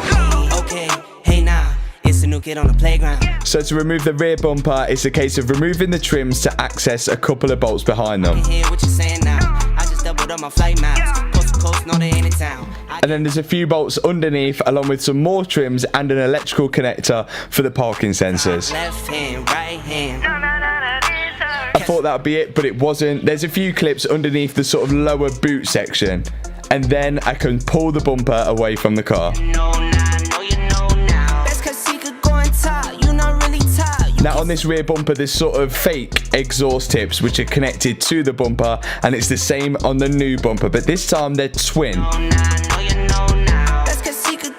So then I've got to start attaching the sort of fake exhaust tips to the new bumper before it goes back onto the car.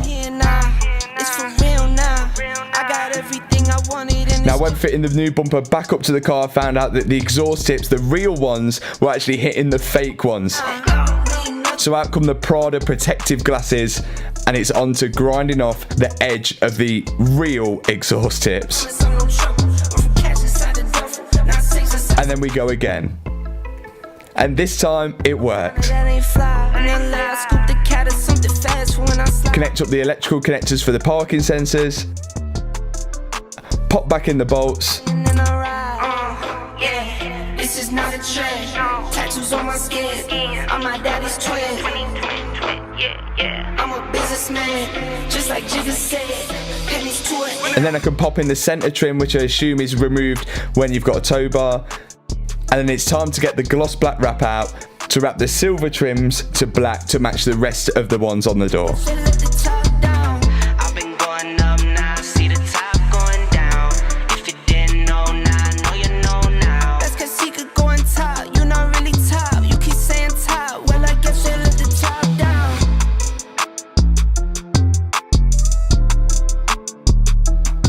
And we're finally getting there. Near enough, the whole body kit is just about on. We're just missing a few more parts. The new rear bumper is on, along with all the wrapped trims and the exhaust tips, which we had to sort of cut down the exhaust to make that fit, but I can't see that being an issue. And we also need to black out the rest of the diffuser, because this part here, which is, I guess, you remove for the tow bar, which we will need a tow bar eventually to pull the GT86, that bit needs to go black. Now, to add on to the little door panels, we also have more parts which have arrived. Inside here are the side steps which go along the underneath of the car. I feel like a Range Rover isn't complete without the side steps, but I don't want to fit them just yet because I feel like it's going to be a nightmare to put in and out the ramp with those side steps on.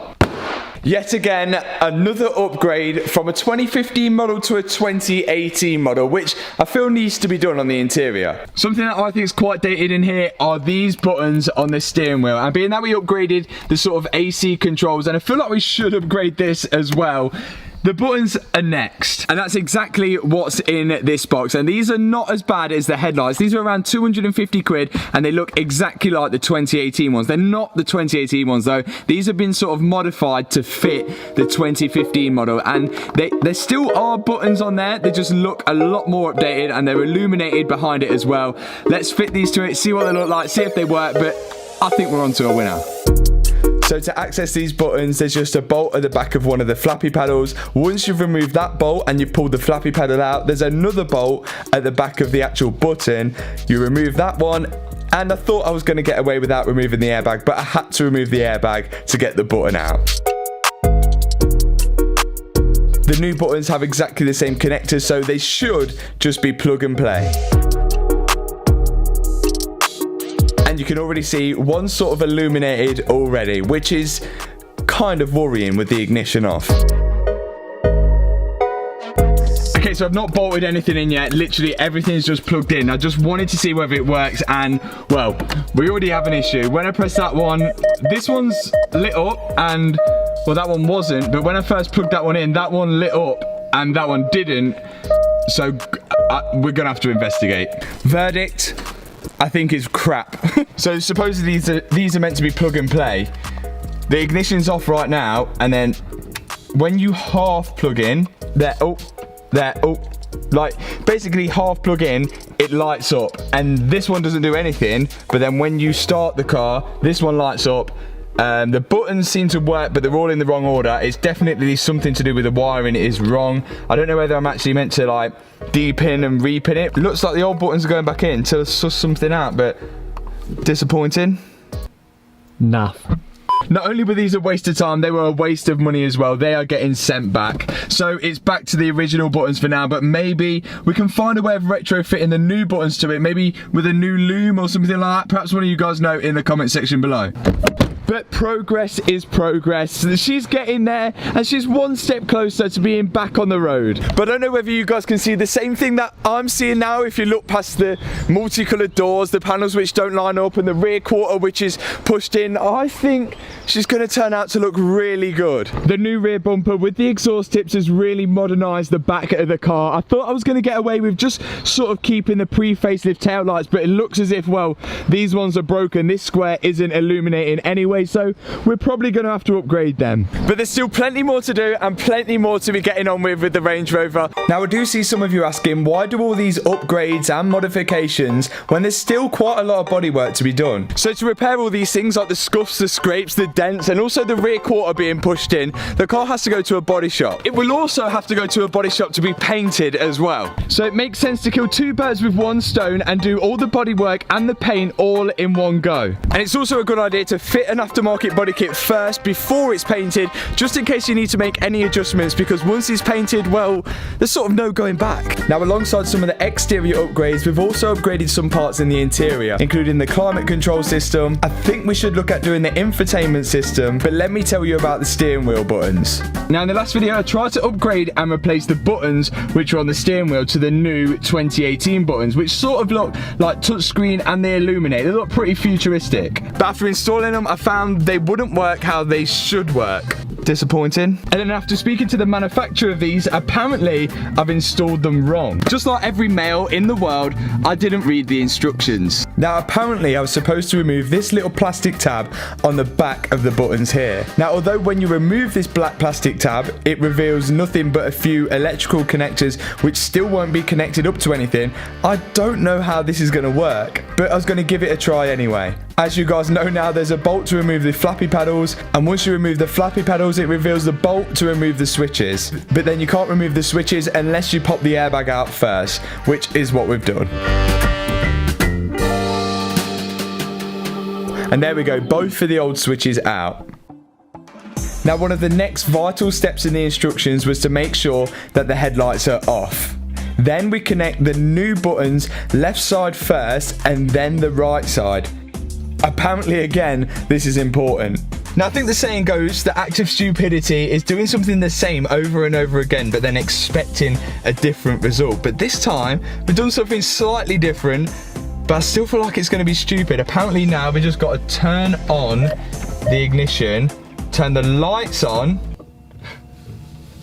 Both of them have lit up this time, so we got further than last time. Turn the lights on, the volume works, that works, they work. So that weird plastic cap here, which covered over some sort of electrical connectors which don't connect to anything, has now made it work, and we now have the upgraded 2018 buttons.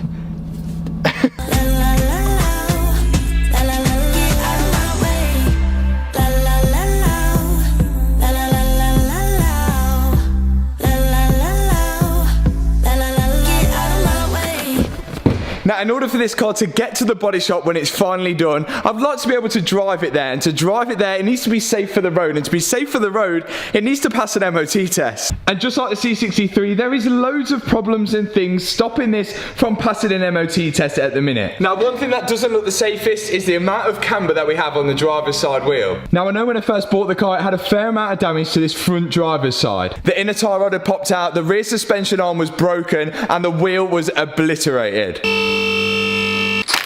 Now, even though we've replaced those parts, apart from the wheel, which we'll get to, we've experienced in other crash damage cars that it's probably best just to replace the full thing, because it only takes one tiny thing to be out a millimetre, and that could cause the camber and the full tracking to be out by quite a bit.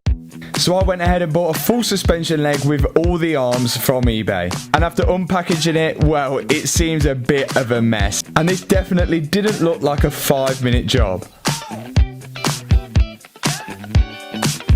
Now I think this job would have been fairly easy if it wasn't a Range Rover. Everything on this car is heavy as anything.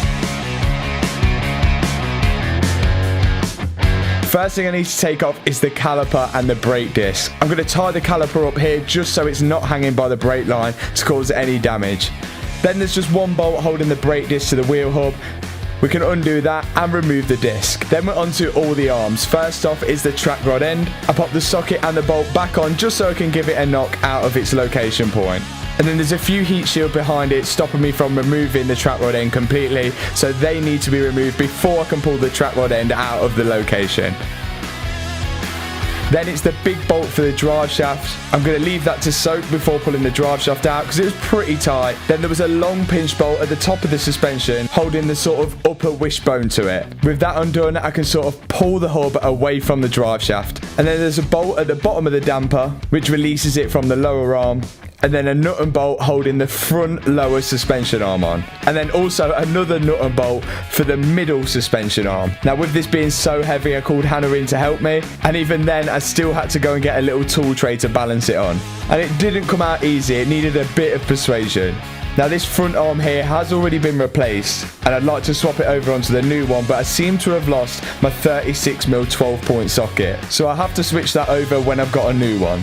But now I can start lifting up and fitting the brand new second-hand suspension unit that I got from eBay. The only thing that I'm not going to be transferring is that dodgy drive shaft that I got with it. And then it's just a case of doing everything but in reverse order.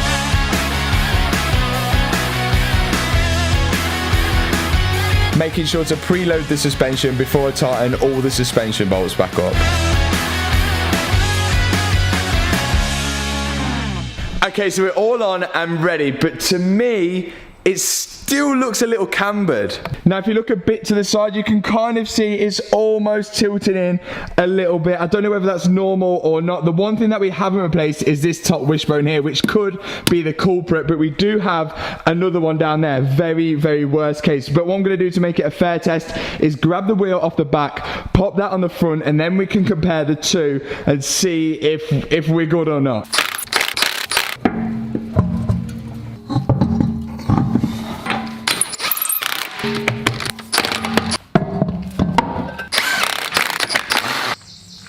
Okay, so here is the moment of truth. It actually doesn't look too bad how it is at the minute, but let's get it down and we'll see if we're in a straight line.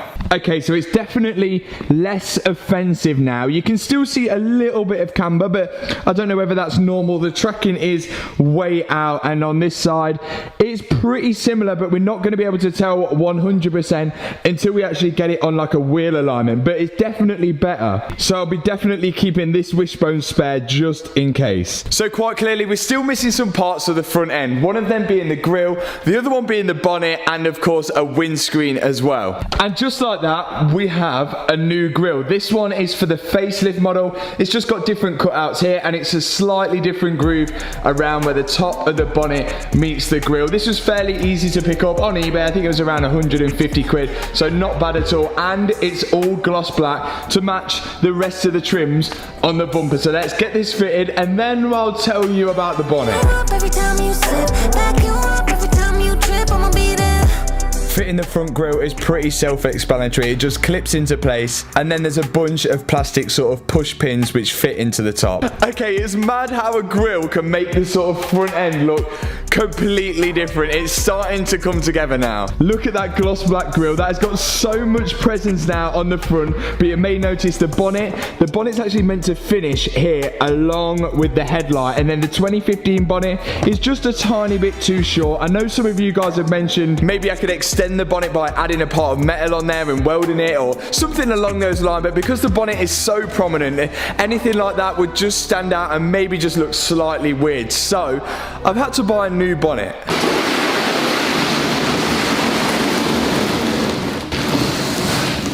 And when I mean a new bonnet, I mean a new bonnet. This was brand new from Jaguar Land Rover, not brand new second-hand. It was actually pretty difficult to find a second-hand bonnet which was 2018 facelift for the Range Rover. There was plenty of Range Rover sport bonnets kicking around, and a lot of you guys sent me links to them, but it turns out the sport bonnet is different to the Range Rover Vogue. So I ended up ringing Jaguar Land Rover directly, and they got me a brand new bonnet for £965. It sounds expensive, but actually I think that's pretty good. especially when you compare it to a C63, which cost me £900 for a second-hand bonnet. So now it's just the case of unboxing it and getting it fitted to the Range Rover. Let's do it.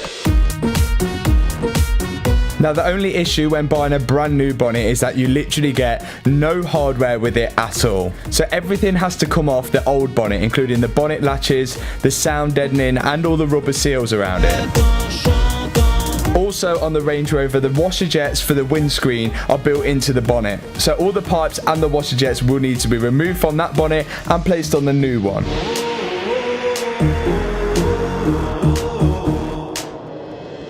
Before finally undoing the bonnet, popping it off, and then popping on the new bonnet, and then fitting all the hardware back onto the new bonnet. Embarque, c'est ça. Embarque, c'est ça. Pas de problème, juste solution. Pas de pilule pour protection. Y a pas de force dans la balance, car si tu tombes, c'est quand t'apprends. Pour maintenant, pour maintenant, pour maintenant. Okay, looking good. The new bonnet is on, but there was a small difference. These were the washer jets which came off the old bonnet, and unfortunately they're different on the new bonnet. God knows why they changed it, but the actual cutouts, which are sort of up here somewhere, are a completely different cutout to the old bonnet. So it looks like we're gonna have to order some new washer jets, because of course you can't pass an MOT without these. Yes.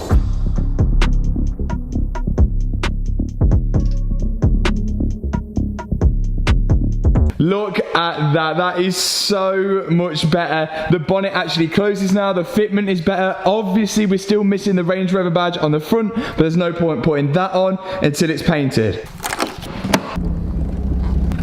Now what would be nice now is to put the rest of the interior back in and hopefully get rid of this airbag light. And I should be able to do that now thanks to this seatbelt, so let's get it all installed. Now you guys have seen me remove and fit the rear seatbelts in this plenty of times over. Of course we need to change the seatbelts because they lock out when the airbags deploy. You need a cold shower to snap out of the illusion. I'ma be the one to send you to that conclusion. You don't even see it coming till shit hits the fan. Hey, you just walk around it all day long like it's a plan. Easy, easy now. And there we go, one working seatbelt and a complete interior.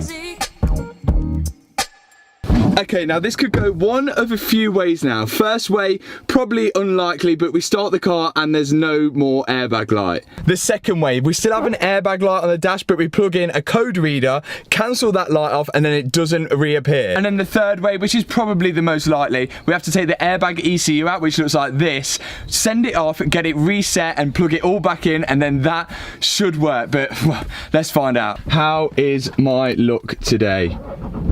Airbag light is on and still on. Oh, it's gone! Yes! No, oh, it's came back. Oh, for a second it had me, for a second. Option number 2, the code reader. Now weirdly I've scanned for fault codes and well, 0 issues found. So it doesn't look as if my diagnostic tool can cancel off that light. So it looks as if we may be taking the airbag ECU out, which I think is located somewhere underneath here. I don't think it's too difficult to remove. But before I do that, I will try another diagnostic tool just to find out. Look, tell me what's the vibes, what's the mood? Yeah, I just hit a Mikey for the juice. Yeah, ain't no capping, I'ma tell the truth. Now from the driver's side, she is really beginning to look well. But as for the passenger side, well, that's a different story. Now if you remember in the last video, I showed you that these rear lights, well the top one here is not illuminated. It should look like that. But inside this box, we have a solution. Right here I have new rear lights, and these are actually off the 2018 model. Now at first I didn't think there was too much of a difference between the new one and the old one, and well, I guess I'm kind of right. There really isn't a huge difference between the two. They're obviously the same shape, but this one has 2 sort of squares in it. This one has a few squares and then some lines at the bottom. But the good news about these ones is that, well, I didn't have to pay £3.5 grand for them. But these aren't as simple as plug and play, and we're gonna have to do a little bit of wiring to make these work. The Range Rover still thinks there's a problem problem with the airbags, and whilst that light's on, well, we can't pass an MOT test. Now, in the last video, we used my code reader to cancel the lights to tell the Range Rover that all the airbags have been replaced, but it didn't work. But this time, we've got an auto. This is a little bit more advanced than my code reader, and we're gonna see if that works. And after reading the codes, we can see 3 faults, 2 for the rear seat belts and 1 other one. Now, as the rear seat belts have now been replaced, I can clear the fault codes in hope for all of them to go, but one of them still remained, which is this one here: crash event storage, full and locked. So it looks as if we're gonna have to remove that airbag ECU, get it reset, and then we can pop it back in. I don't actually know if buying a new one would actually fix it, because I think it's got to be coded to the car. You really didn't have to go and be like that. Be like that. Be like that. Be like that. Now, I must apologise to you guys because I left you in the dry saying that I've got the new upgraded rear lights for the Range Rover, and then I didn't actually have time to fit them. Now, personally, I don't see what all the rave is about these new 2018 headlights. There's not really that much difference between the old ones and the new ones. But this one that's on the car is not illuminating the top square here. So when there's an option to replace and upgrade at the same time, you know I'm there. Now, seeing as we're continuing on the theme, to transfer pretty much everything from the 2015 model into the 2018 model, the rear lights are next. They're pretty easy to remove. There's just 2 Torx bolts, and then we can pull it out of its place and remove the electrical connector. Now, on the back side of the lights, they look pretty much identical. So just out of curiosity, I'll try to plug in the new one and just see if it works, but, well, no luck. So, time for some modification. Here's a diagram that I found online on the left hand side. On the bottom is the wiring pins for the 2015 model, and then on the top is the wiring for the 2018 model. It's the same electrical connector, just Range Rover has moved all the pins around. So before I started pulling out the pins from the plug, I labelled up all the wires on what they were actually for. And then I can remove this little red tab on the inside of the plug, and that will allow me to pull the pins from the actual electrical plug. Now, as I've labelled up all the wires here, it's going to make my job a lot easier, because now all I've got to do is pop the wires back in the plug in the 2018 order. For example, the tail light goes in the top left, the brake light goes in the top middle, and the reverse light in the top right. Okay, so wiring is all done. Not feeling very confident because we all know how lights and my channel goes, well, more specifically me. I've got them all labelled up, so worst case we can all switch them around, but let's see if that works. And if it does work, we've got to do it all again on the passenger side. So we just plug it in, same plug as the standard plug, clips in nicely. Oh God, here we go. Oh no. Okay, ready? Yeah. Side lights. Yeah? Yeah. Have we got side lights? Really? Well, both of them are on. Yeah. Yeah. Brake. Yeah. Yeah. I've got one more to check the reverse light. Yeah! The reverse. So, surprisingly a success. I don't know why I doubted myself. New 2018 rear lights fitted to a 2015 Range Rover. Just the passenger side left to do, and it's all complete.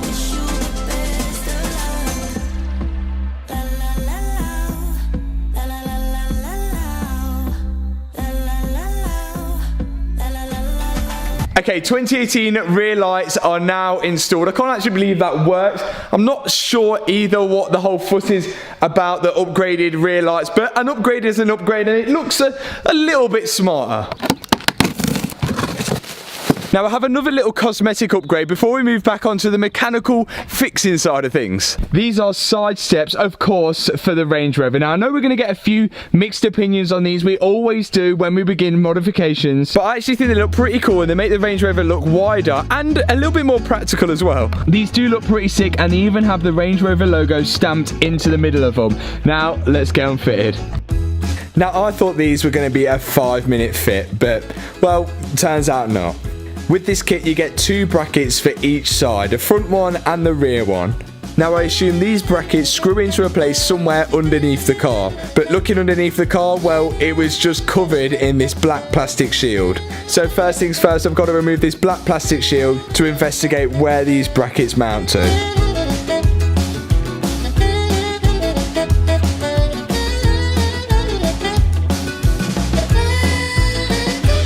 And once I got the shield down, it was pretty clear to see where the brackets are supposed to mount to. There was already a hole with thread in it ready to bolt the brackets to, so maybe I'm thinking side steps were an optional extra when buying the Range Rover, being that the threads are already there.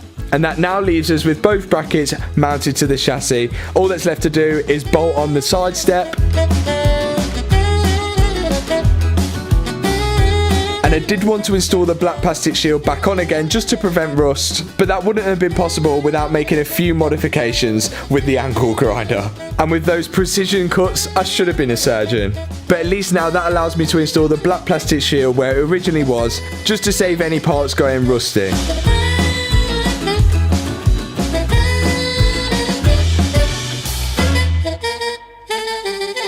And that is job done. And there we go, one side step installed. Very good and very nice. Hannah is going to be the first one to just demo it out. This is where it completely breaks. I'm going to proper stand on it. Go on then. Oh my god! Yeah, there's a bit of flex in the middle. Perhaps they're meant to be maybe a bit for show. Okay. Well, it's still it's not meant for two. Yeah, one step is fine. I don't think you're supposed to bounce on it. No, I don't think you're meant to bounce on it. Yeah, but I mean, I'm not heavy. Yeah, but one foot, not 2 foot.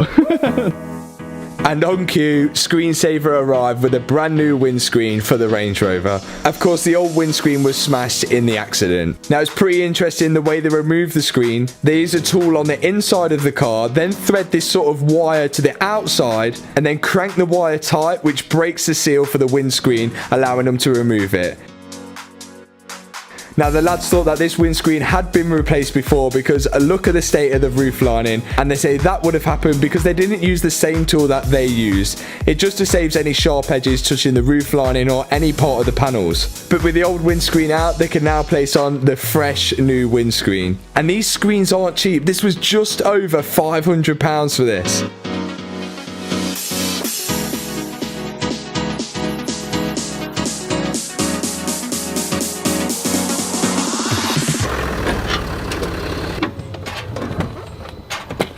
That's so much safer now. No, clearly I haven't put the side steps on to make it safer or even more practical. It's just really for looks, and it looks so good now. Just little things like those little side steps have really brought out the width of the car, and oh my god, the Range Rover is starting to look so aggressive. I didn't think a Range Rover could actually look this good, bar all the paint and the bumper. And if you guys don't think the whole car should be satin black like the colour of the bonnet, I might just have to disagree with you. Now, I'm getting distracted again with modifications. There's still more lights to work at on the dashboard. We still need to track down where the airbag module ECU is so we can remove that and send that off. We have 2 more lights on the dashboard, I think. One is the washer fluid, which I'll explain, and then also the tyre pressure warning light. Now, this is the part where I regret my decision with the side steps. I actually couldn't put the car in the ramp because the side steps were covering over the jacking points. So I had to get back underneath them and remove them so I could put the car back in the ramp. But luckily enough, the side steps are pretty easy to remove now. Okay, so first thing, the washer fluid. Although it does seem like you might just need to top up the washer fluid, that's not the case with the Range Rover. So underneath here is a big washer bottle which holds all the fluid for the washers that power onto the windscreen, onto the rear screen, and then also onto the headlights as well. This has 2 motors on it. You've got this motor here and that motor there. This one powers the washer jets on the back window, and also it powers the washer jets for the bonnet as well. Now, this one should have pipes going over and down here, which connects to these 2 pipes, which are the ones which come out for the headlights. Hopefully you're still with me. Now, this motor here, you can see, is broken the tabs off and there's no more lines. So first things first, we need to replace this. Then we can get onto the arch lining, which is another issue in itself. Removing the motor, pretty easy and straightforward. Electrical connector off the top, and then it literally slides out its position. And it's in with the new one the same way that we removed the old one. Then I can just guide the new washer pipes up and over the arch and connect them into the front existing pipes. These pipes don't hold a great amount of pressure, so they are just push fitments. And with them in, I can just tie them out away with a little zip tie. Okay, with the washers all plumbed in, the next step is the arch lining, and this is something that I've not really seen before on, well, arch lining. So this thing right here sits on the back of the arch lining at the top and has an electrical connector going into it. So I'm thinking, what on earth needs an electrical connector connected to the back of the arch lining? Well, it actually turns out these sensors are on every arch lining on each corner of the car. So what it turned out to be is the tyre pressure monitor system transmitter. So this sits behind the arch like that, and then every time the wheel rotates, it gets a signal from the valve, which has a tyre pressure monitoring thing in there, and that sends a signal to the dashboard to tell you how much pressure you have in your tyres. I've never seen it on the back of an arch lining before, but you live and you learn. And on me, on me, oh. And that's the cool thing about working on different cars. Different manufacturers do things in different ways. But now with the transmitter in place and the arch lining in place, it's starting to look more complete under the wheel well. Tell me why they sleeping on me, on me, oh. Tell me why they... One thing that we found out in the previous video, after changing the bonnet, the actual washer jets for the windscreen were different from the 2015 to the 2018. So I ordered some new washer jets for the 2018 model from Range Rover, and these fit directly into the new 2018 bonnet. Country grammar out the slammer, way too free, and I rep my set. Young OG, loves my drug and IOD, prize my heel, my Achilles. Yeah, I mean, with all the new washer jets now all plumbed in, it's time to top up the washer fluid. And, well, we had a leak. And on that note, Rob from Auto Dents has just turned up, ready to do some paintless dent removals. There's a few dents in the Range Rover which I know Rob could take care of before it goes to the body shop. Rob quite obviously uses a paintless dent removal technique. Normally after working out any dents on a car, they wouldn't have to be painted. But on the Range Rover there's some pretty deep scratches and some pretty harsh dents on the body lines of the car. So Rob got it to the best he could before it went to the body shop. Which, to be fair, was really good. Look at this one on the wing. It's almost disappeared. There's a lot of jobs that I attempt myself, but removing dents is definitely not one of them. And finally, we have some new washer jet covers for the 2018 model because the 2015 model didn't fit, but surprise, surprise, the 2018 washer jet covers don't fit the 2015 washer jets. So the washer jets on the bonnet for the windscreen, they work. We've got some dents which have been pulled out. We have some bad news about the washer tank. It seems to have a little hole in which has sprung a fair bit of leak on the floor, so that's going to need to be replaced. And we also look like we need to order the new washer jets for the actual headlights because they don't seem to fit the new style washer caps. God knows why they changed them in a new year. We're now in touching distance of getting this Range Rover back on the road. And I wouldn't like the UK's cheapest Range Rover to go back on the road with 140,000 miles on the clock without having a nice service. So let's crack on with it. Now, although I actually do have full service history from the Range Rover, it has been sat for quite a while, so you're better safe than sorry. First thing out is the oil filter, which is on top of the engine, really easy to get to. Now underneath, a lot of the stuff is covered over by this massive metal shield, which I can understand for an off-road car. And with that down, I can now access the sump bolt. After undoing the sump bolt, that will let all the oil out of the engine. And all over my workshop.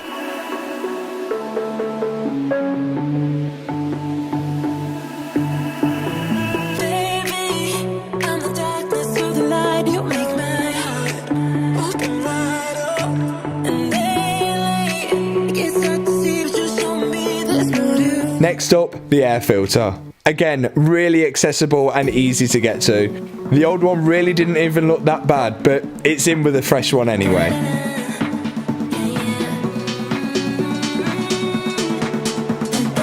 After that, it's the fuel filter. This is a diesel car, and we all know how dirty diesels can be. And once again, thank you Range Rover, because this was in a really easy position.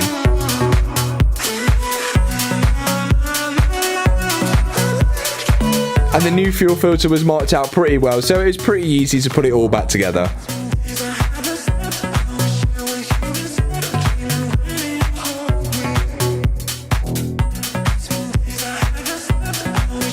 And finally, last but definitely not least, the oil.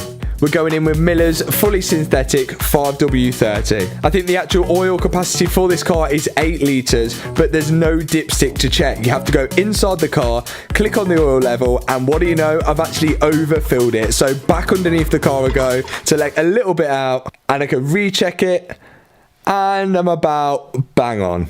So it should now be good to start the Range Rover. Fresh oil in there, it should be running sweet. It may take a while to turn over because there's a new fuel filter on there, so there'll be a little bit of air in the system. Let's do it. Oh, straight away. Shit is running smooth as anything.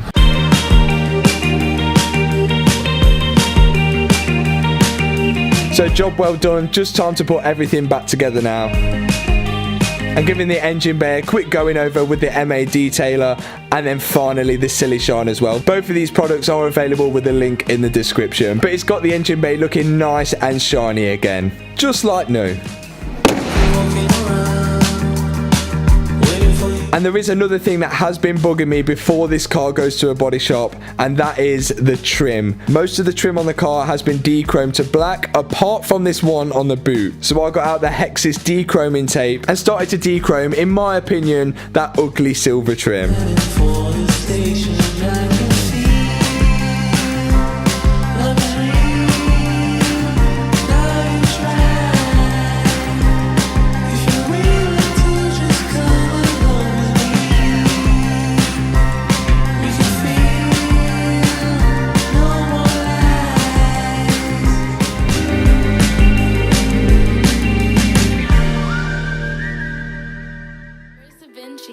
Am I strong?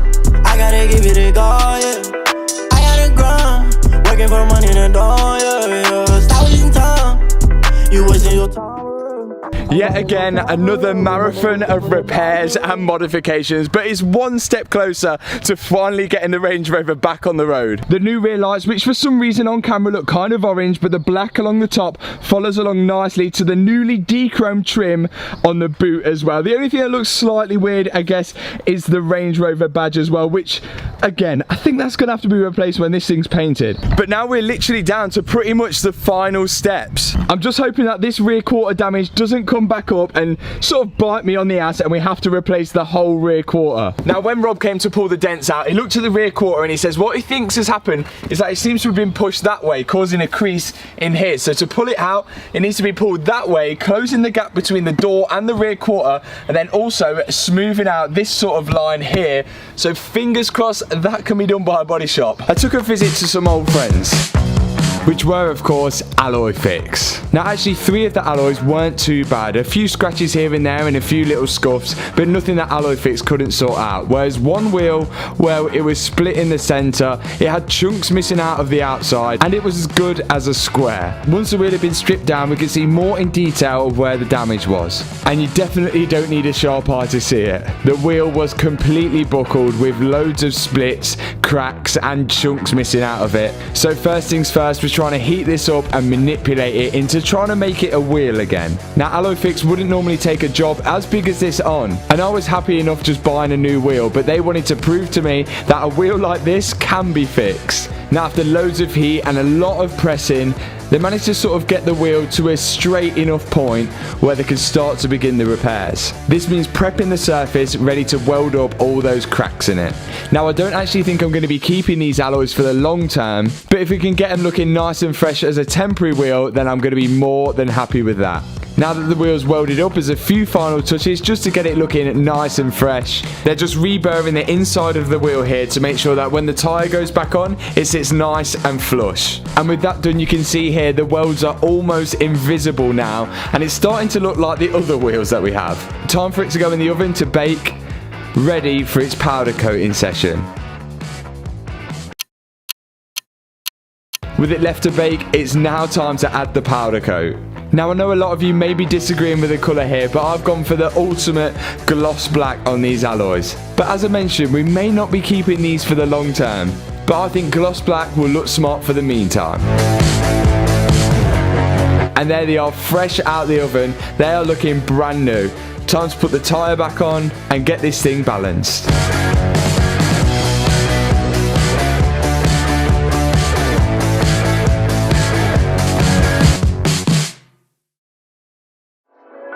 They picking sides, they crossing the line. I stick to the truth, I'm one of a kind. Gave it a God and follow his signs. Now all of a sudden I'm stuck in my prime. And what a job Alloy Fix has done for a set of wheels which were sort of out for the count. They were well and truly battered. Now I know black alloys aren't necessarily going to be everyone's cup of tea, and I don't think they actually go too well with the sort of navy blue original colour of the car. But I think they will go well with the colour that I'm thinking of going with on the Range Rover. This wheel here was the one that was the most damaged, cracked, bent, buckled and all sorts, and now you literally wouldn't even tell that it was anything like it was before. So again, a huge shout out to Alloy Fix. They've been supporting us since day one, and if you guys wanted to get your alloys refurbished or painted, I've popped a link for them in the description box below. Remember to mention me when booking in though.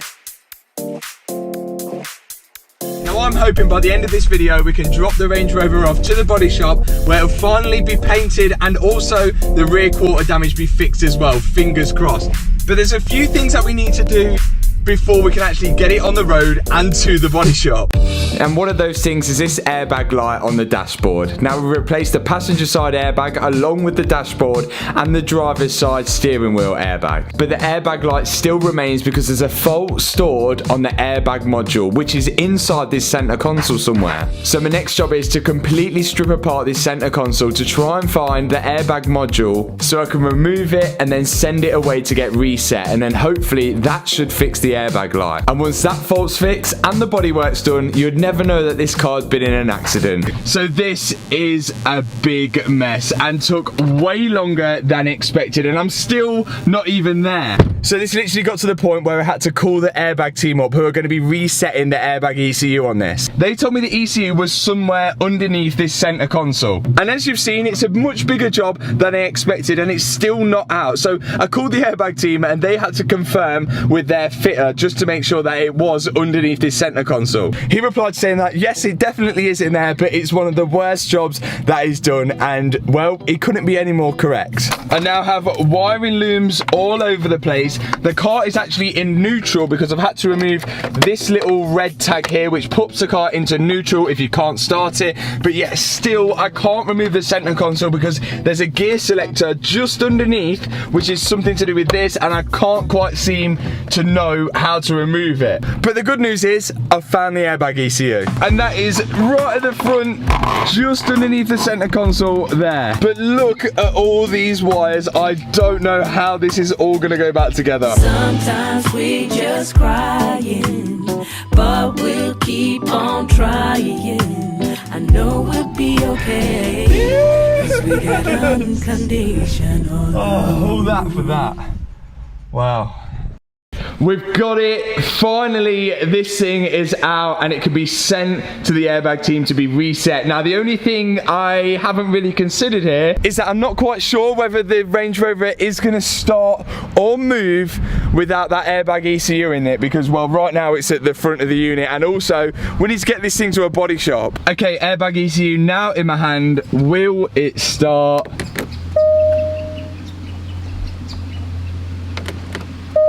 Oh, no. The handbrake is on. Oh. Sometimes trial and error is the only way, but it looks like it's not going to start with that airbag ECU disconnected. So let's connect it all back together and we'll start again from scratch.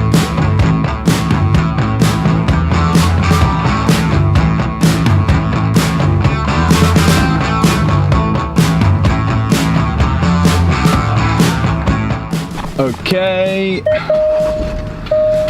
finally, so airbag ECU has to stay in to start the car, so it looks like we're gonna have to do that last, and well, we might as well leave this like this mess at the minute. Chase your tail light. I'll be under your skin.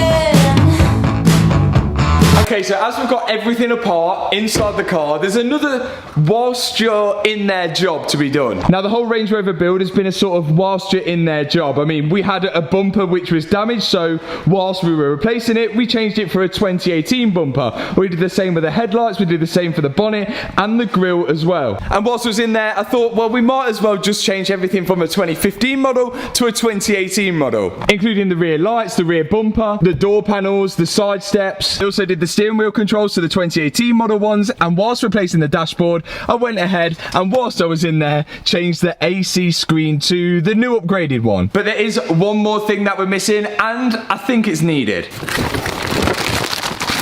And that is a new infotainment screen which should have Apple CarPlay and loads of other bits and bobs. Now this screen isn't actually that bad. It's got most of the things you need on it and more. I mean, even now we've got Freeview and we're watching Channel 4, but this has got everything. There's sat-nav, there's USB input, and there's auxiliary input as well. And the coolest thing, I think you've got a two-way screen. So right here, I can control the sat-nav and see where I'm going, where the passenger can watch the TV. The only actual issue I see, which isn't really an issue, we're just being picky here, is that compared to the new AC screen, this screen just looks dated. Now the new screen, fingers crossed, should keep all of those features and even have more. So let's get on with fitting it.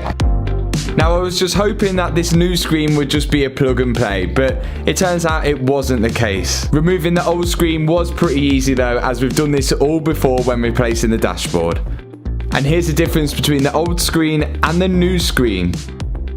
Now to make the new screen work, we need to take a lot of parts off the old screen, including the two electrical boards which are at the back. There's loads of little screws which are holding this thing in, and all this stuff is really delicate and I've got to be careful not to break or snap anything. Once we have both the electrical boards in, it's just a case of switching them off the old screen onto the new screen. And they're all connected up with like an electrical ribbon. Once that's done, I've got to install an aftermarket speaker, which is for the phone, and also an aftermarket microphone. I'm going to store these just behind one of the trim panels here, which should be in an okay position. There's then a blue electrical connector which connects to the CD player, and we have to sort of bridge off that because that's got something to do with the GPS, I believe. And then other than that, it's pretty much just a plug and play from there. But there is a lot of wires to sort out and stuff behind the dashboard. And I could definitely do a lot better with the wire management, but if it works, it works. And now with all the wires connected up, I've just got to install the screen back onto the dashboard.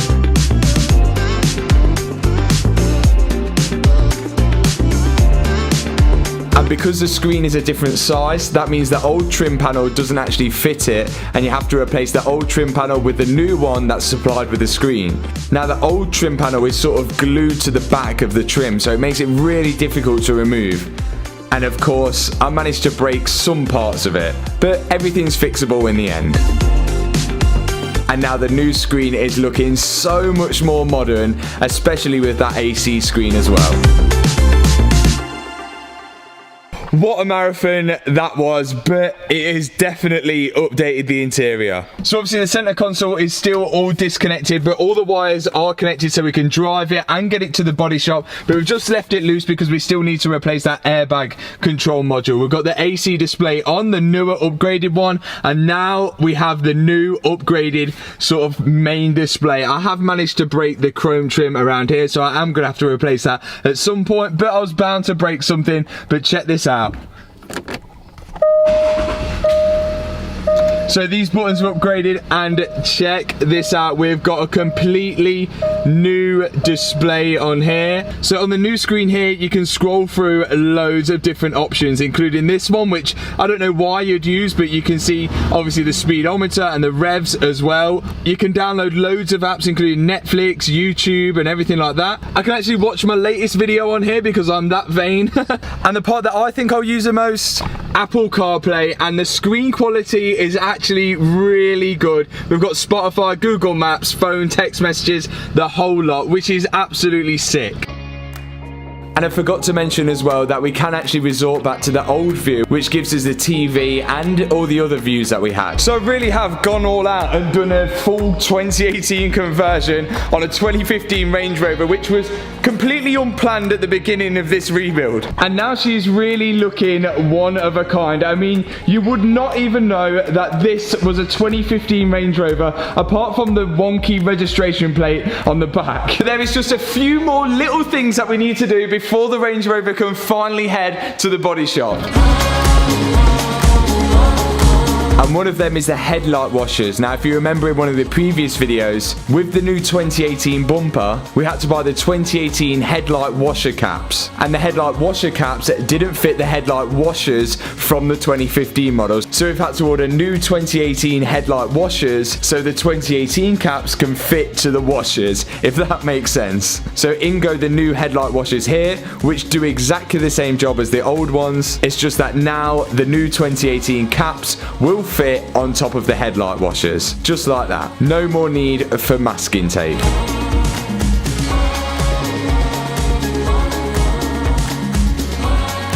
And then it's just a case of putting it all back together.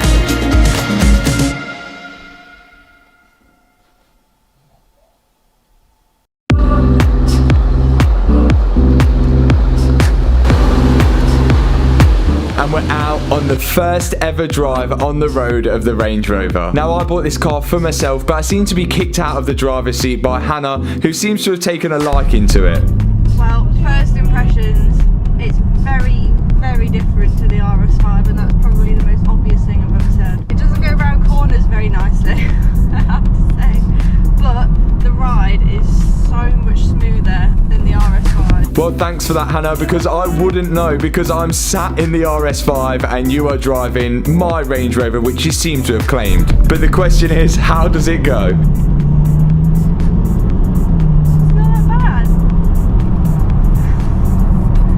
I actually really like it. Well, I'm glad Hannah's enjoying it, because from the outside it looks absolutely ridiculous. But hopefully not for long.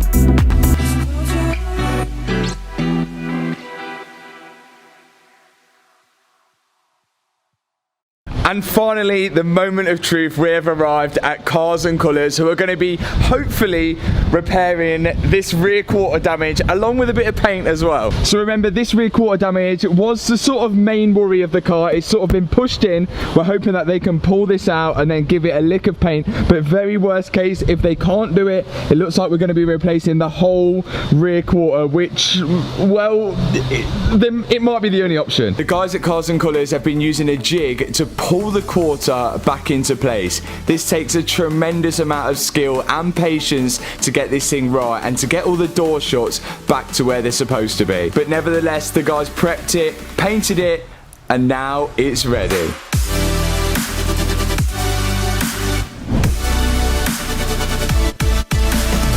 So here it is. It was worth the wait, I'm telling you. So it's the original colour of the blue, and it looks a completely different colour because it is that clean and shiny. I don't know if you can see the speckle in the paint, but now the bonnet's painted, the front bumper's painted, because obviously I have the 2018 body kit. All the scratches and dents, they're all gone. It looks like a completely different car. And the biggest thing, the biggest part of it that I was really struggling on, don't know whether I was going to have to replace the rear quarter or not. Check this out. The rear quarter looks brand new. This car has been completely transformed, so a massive shout out to Cars and Colours. It was definitely worth the wait, but there is still a little bit more to do on the Range Rover, especially inside, and the tracking is doing it as well. Yeah. Now, even though the Range Rover now may look complete, it's far from it. We're going to be making this thing our own. But before we start making it our own, there is a few more things that we need to do to fix this thing. Now, if you remember, before we went to the body shop, we left it still with a fault on the dash, and that fault is that airbag light there. Even though we've done a full dashboard replacement and a seatbelt replacement, we still have that airbag light on the dash. And that is all due to the airbag ECU, which sits behind here, because remember, we left this all loose so we could access it, and what a nightmare it was to access. But this is still all loose, so we should be able to get to it. And whilst the Range Rover was at the body shop, I ordered a brand new second-hand airbag ECU. This has the exact same part number as the one that's installed there. Remember, we needed the airbag ECU in to be able to start and run the car, but this one doesn't have any crash data stored on it. So hopefully when we plug this in, we should have no more airbag light on the dash. Let's do it. Now, as we've gathered, Range Rover have put the airbag ECU in such an awkward place, right underneath the centre console. Now, unlike the Aston Martin, we can't cancel the crash data off just by using the diagnostic tool. This airbag module can be sent to a company and they can reset the crash module, but for the sake of 60 quid for a second-hand one, I just bought that. I'm going to plug it all in, bolt it to the car, and before we put the centre console in, we're going to check if it works. So everything is plugged in, everything important is plugged in, but we've not bolted anything in yet, just in case we need to take it all out because this airbag module doesn't work. Let's see if it's cancelled the light off. Please don't let me get whacked with an airbag.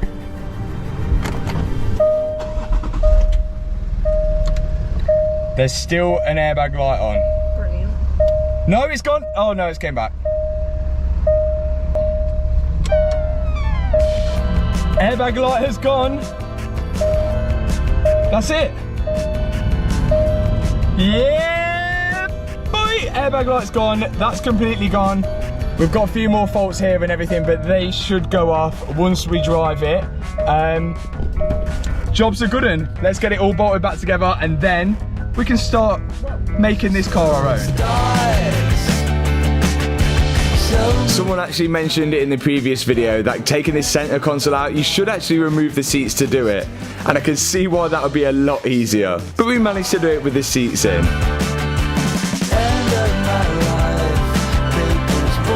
And the interior now is looking complete. But I'm getting excited now because it's almost time to make the Range Rover stand out from the rest.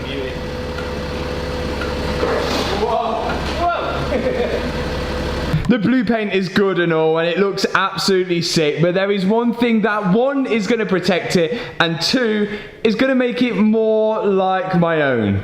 Yes, we're going to be wrapping it. When I say wrapping it, when I say we, I mean me. Chris is going to be helping, or trying to help. We're going to be going for a completely different colour. Well, you guys are going to have to see what you think of this. Let's get down the colour of the wrap that we're going for. Here we go, 25 meters of Hexis wrap. This is a big car. Now I know what you're thinking. Why would you wrap a car which you've just had fully painted? Well, in actual fact, it makes sense. We're going to be protecting that immaculate paint job and at the same time customizing the car's colour to exactly the one we want without having a permanent effect. I've had this colour in mind from the start and it'll be interesting to find out what you guys think of it.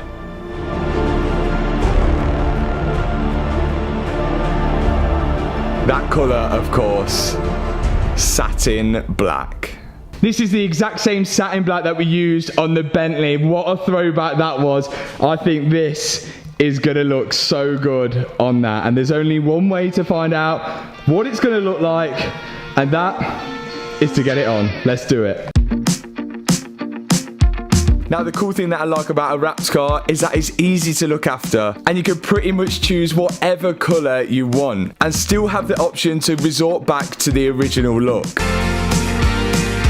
Now I'm back on to wrapping the Range Rover and I'm starting it in no particular order with the rear quarter. In fact, the whole Range Rover is a pretty flat car. There's not many curves, shapes or sharp lines in it, so it should actually be fairly easy to wrap. But we'll soon find out.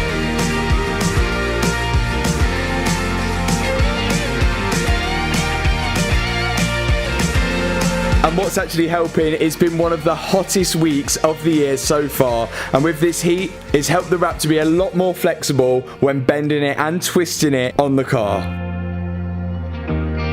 Chris has never wrapped a car before, but he's come along to help, and a good place to start if you're wanting to learn how to wrap is a front wing. So that's what he's going to be attempting whilst I do the rear door, and he seems to be getting the hang of it. But definitely one of the most time-consuming parts of wrapping is cutting the edges. You've got to make sure they have a really nice finish. So using the other panels as a guide for the knife is a really good idea to get that super straight line.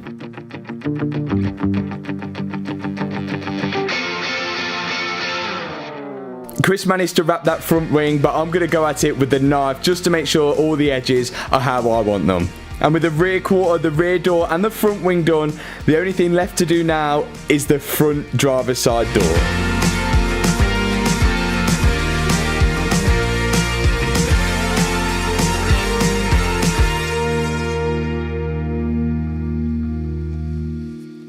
We are smashing it so far, like literally in one night. We've got, well, behind this is a spare bit of wrap. We've got the rear quarter, that door done, the front wing. Chris has been on the other side as well. Glassed it, honestly. Well done, Chris. I think I'm the best rapper in the world. Now 3 of us are going to man this bonnet. It's a big bonnet. Let's see how it goes, but it is coming together and you can kind of see what it's going to look like. It's going to look sick. Let's get this bonnet done. Now the bonnet is huge on the Range Rover and we could just about do it with one piece of wrap. That's if we stretch it right. If I'm being honest, loving you the hardest thing to do. So having 3 people to do this was definitely a lot of help. And now we're really starting to get a feel of what this Range Rover is going to look like, all satin blacked out.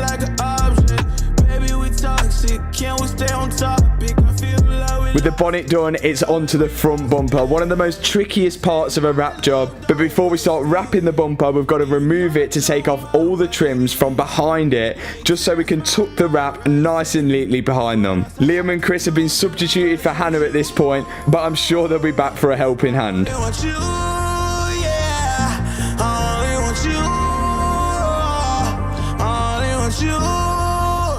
Pull me closer.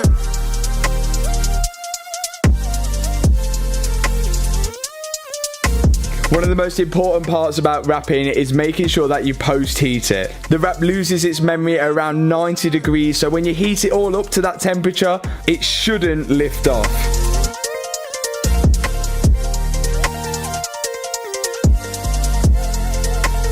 Pull me closer. Love's in the air, but I'm not breathing. Broken heart, need repairing. You're the reason. Now moving on to the passenger side and the rear of the Range Rover. Now for me, learning to wrap a car is all about experience. I've wrapped so many now without any lessons on how to do it. It's all just been a self-teaching progress. And the more you do, the better you seem to get at it. Take my love, don't waste it. Even though I don't mind waiting. Late test, my mind racing. What else I have to do, girl, embrace me. Only want you, yeah. Only want you, only want you. Pull me closer. Only thing left is the door handles and the roof. But not all of that will be going satin black. We want to mix things up a bit. The door handles are going to be going satin black in the centres, and the parts which are chrome are going to be going gloss black, just to break it up that little bit.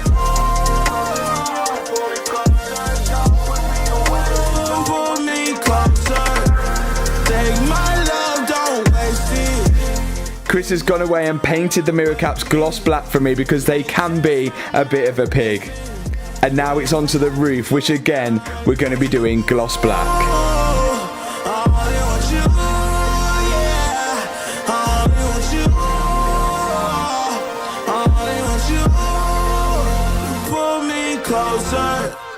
We are just missing the Range Rover badge there, but I think we've just about done it and it looks so good. If that weren't worth a subscribe, I don't know what is.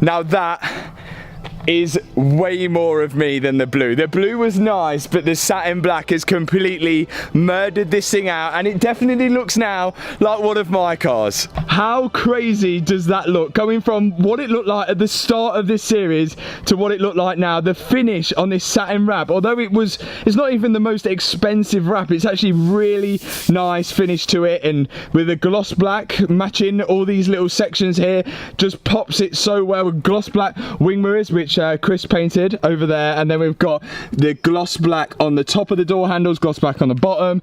It just looks so good. It looks so weird without the Range Rover bag, I do admit, Range Rover badge, but we will get that one sorted. That is in the post, but oh my god, that is absolutely mental.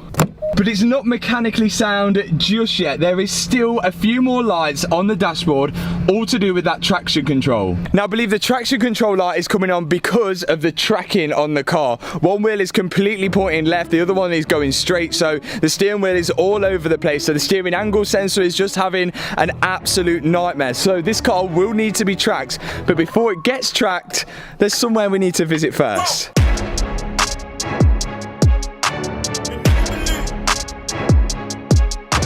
Now we couldn't finish a build off without, of course, going to Wheel Mania, and well, you guys know what we're about to pick up.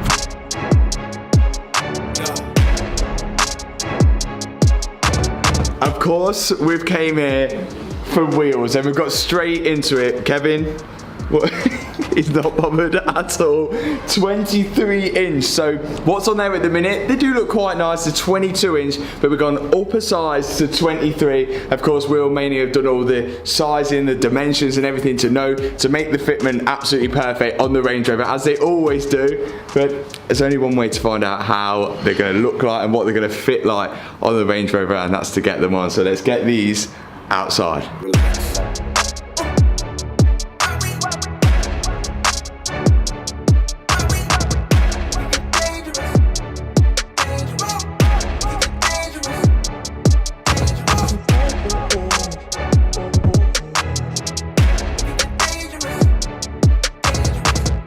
This is it.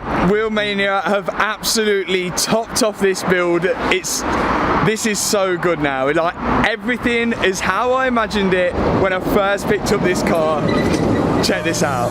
Yeah, when I blow up, I'ma soar high like Peter Pan. In real life, be living out my dreams. If I'm waking up, it's in a foreign land.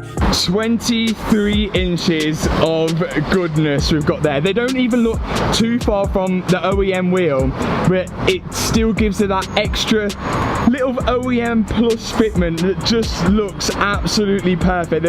We could have gone for 24 inch, but then that would mean we'd lose a bit of the tyre, a bit of the comfort, and of course that is what the Range Rover's about. But let me know what you guys think of the new alloys. I think they look absolutely sick. So even though it is my car, but Hannah seems to have claimed it, Hannah is now, no, not from here. Let's go to the other side. Let's go to the other side. Hannah is now about to see them as well. Okay, can I look? Yeah, you can look now. Oh, that looks mint. Looks wicked, doesn't it? Oh, I love it. That is, you can't even tell that it's, you've gone a size up, I don't think. The only thing that I'm thinking, right, they look really easy to clean. Yeah, they do look I love it. Looks so good, doesn't it? Let's get it back to the unit.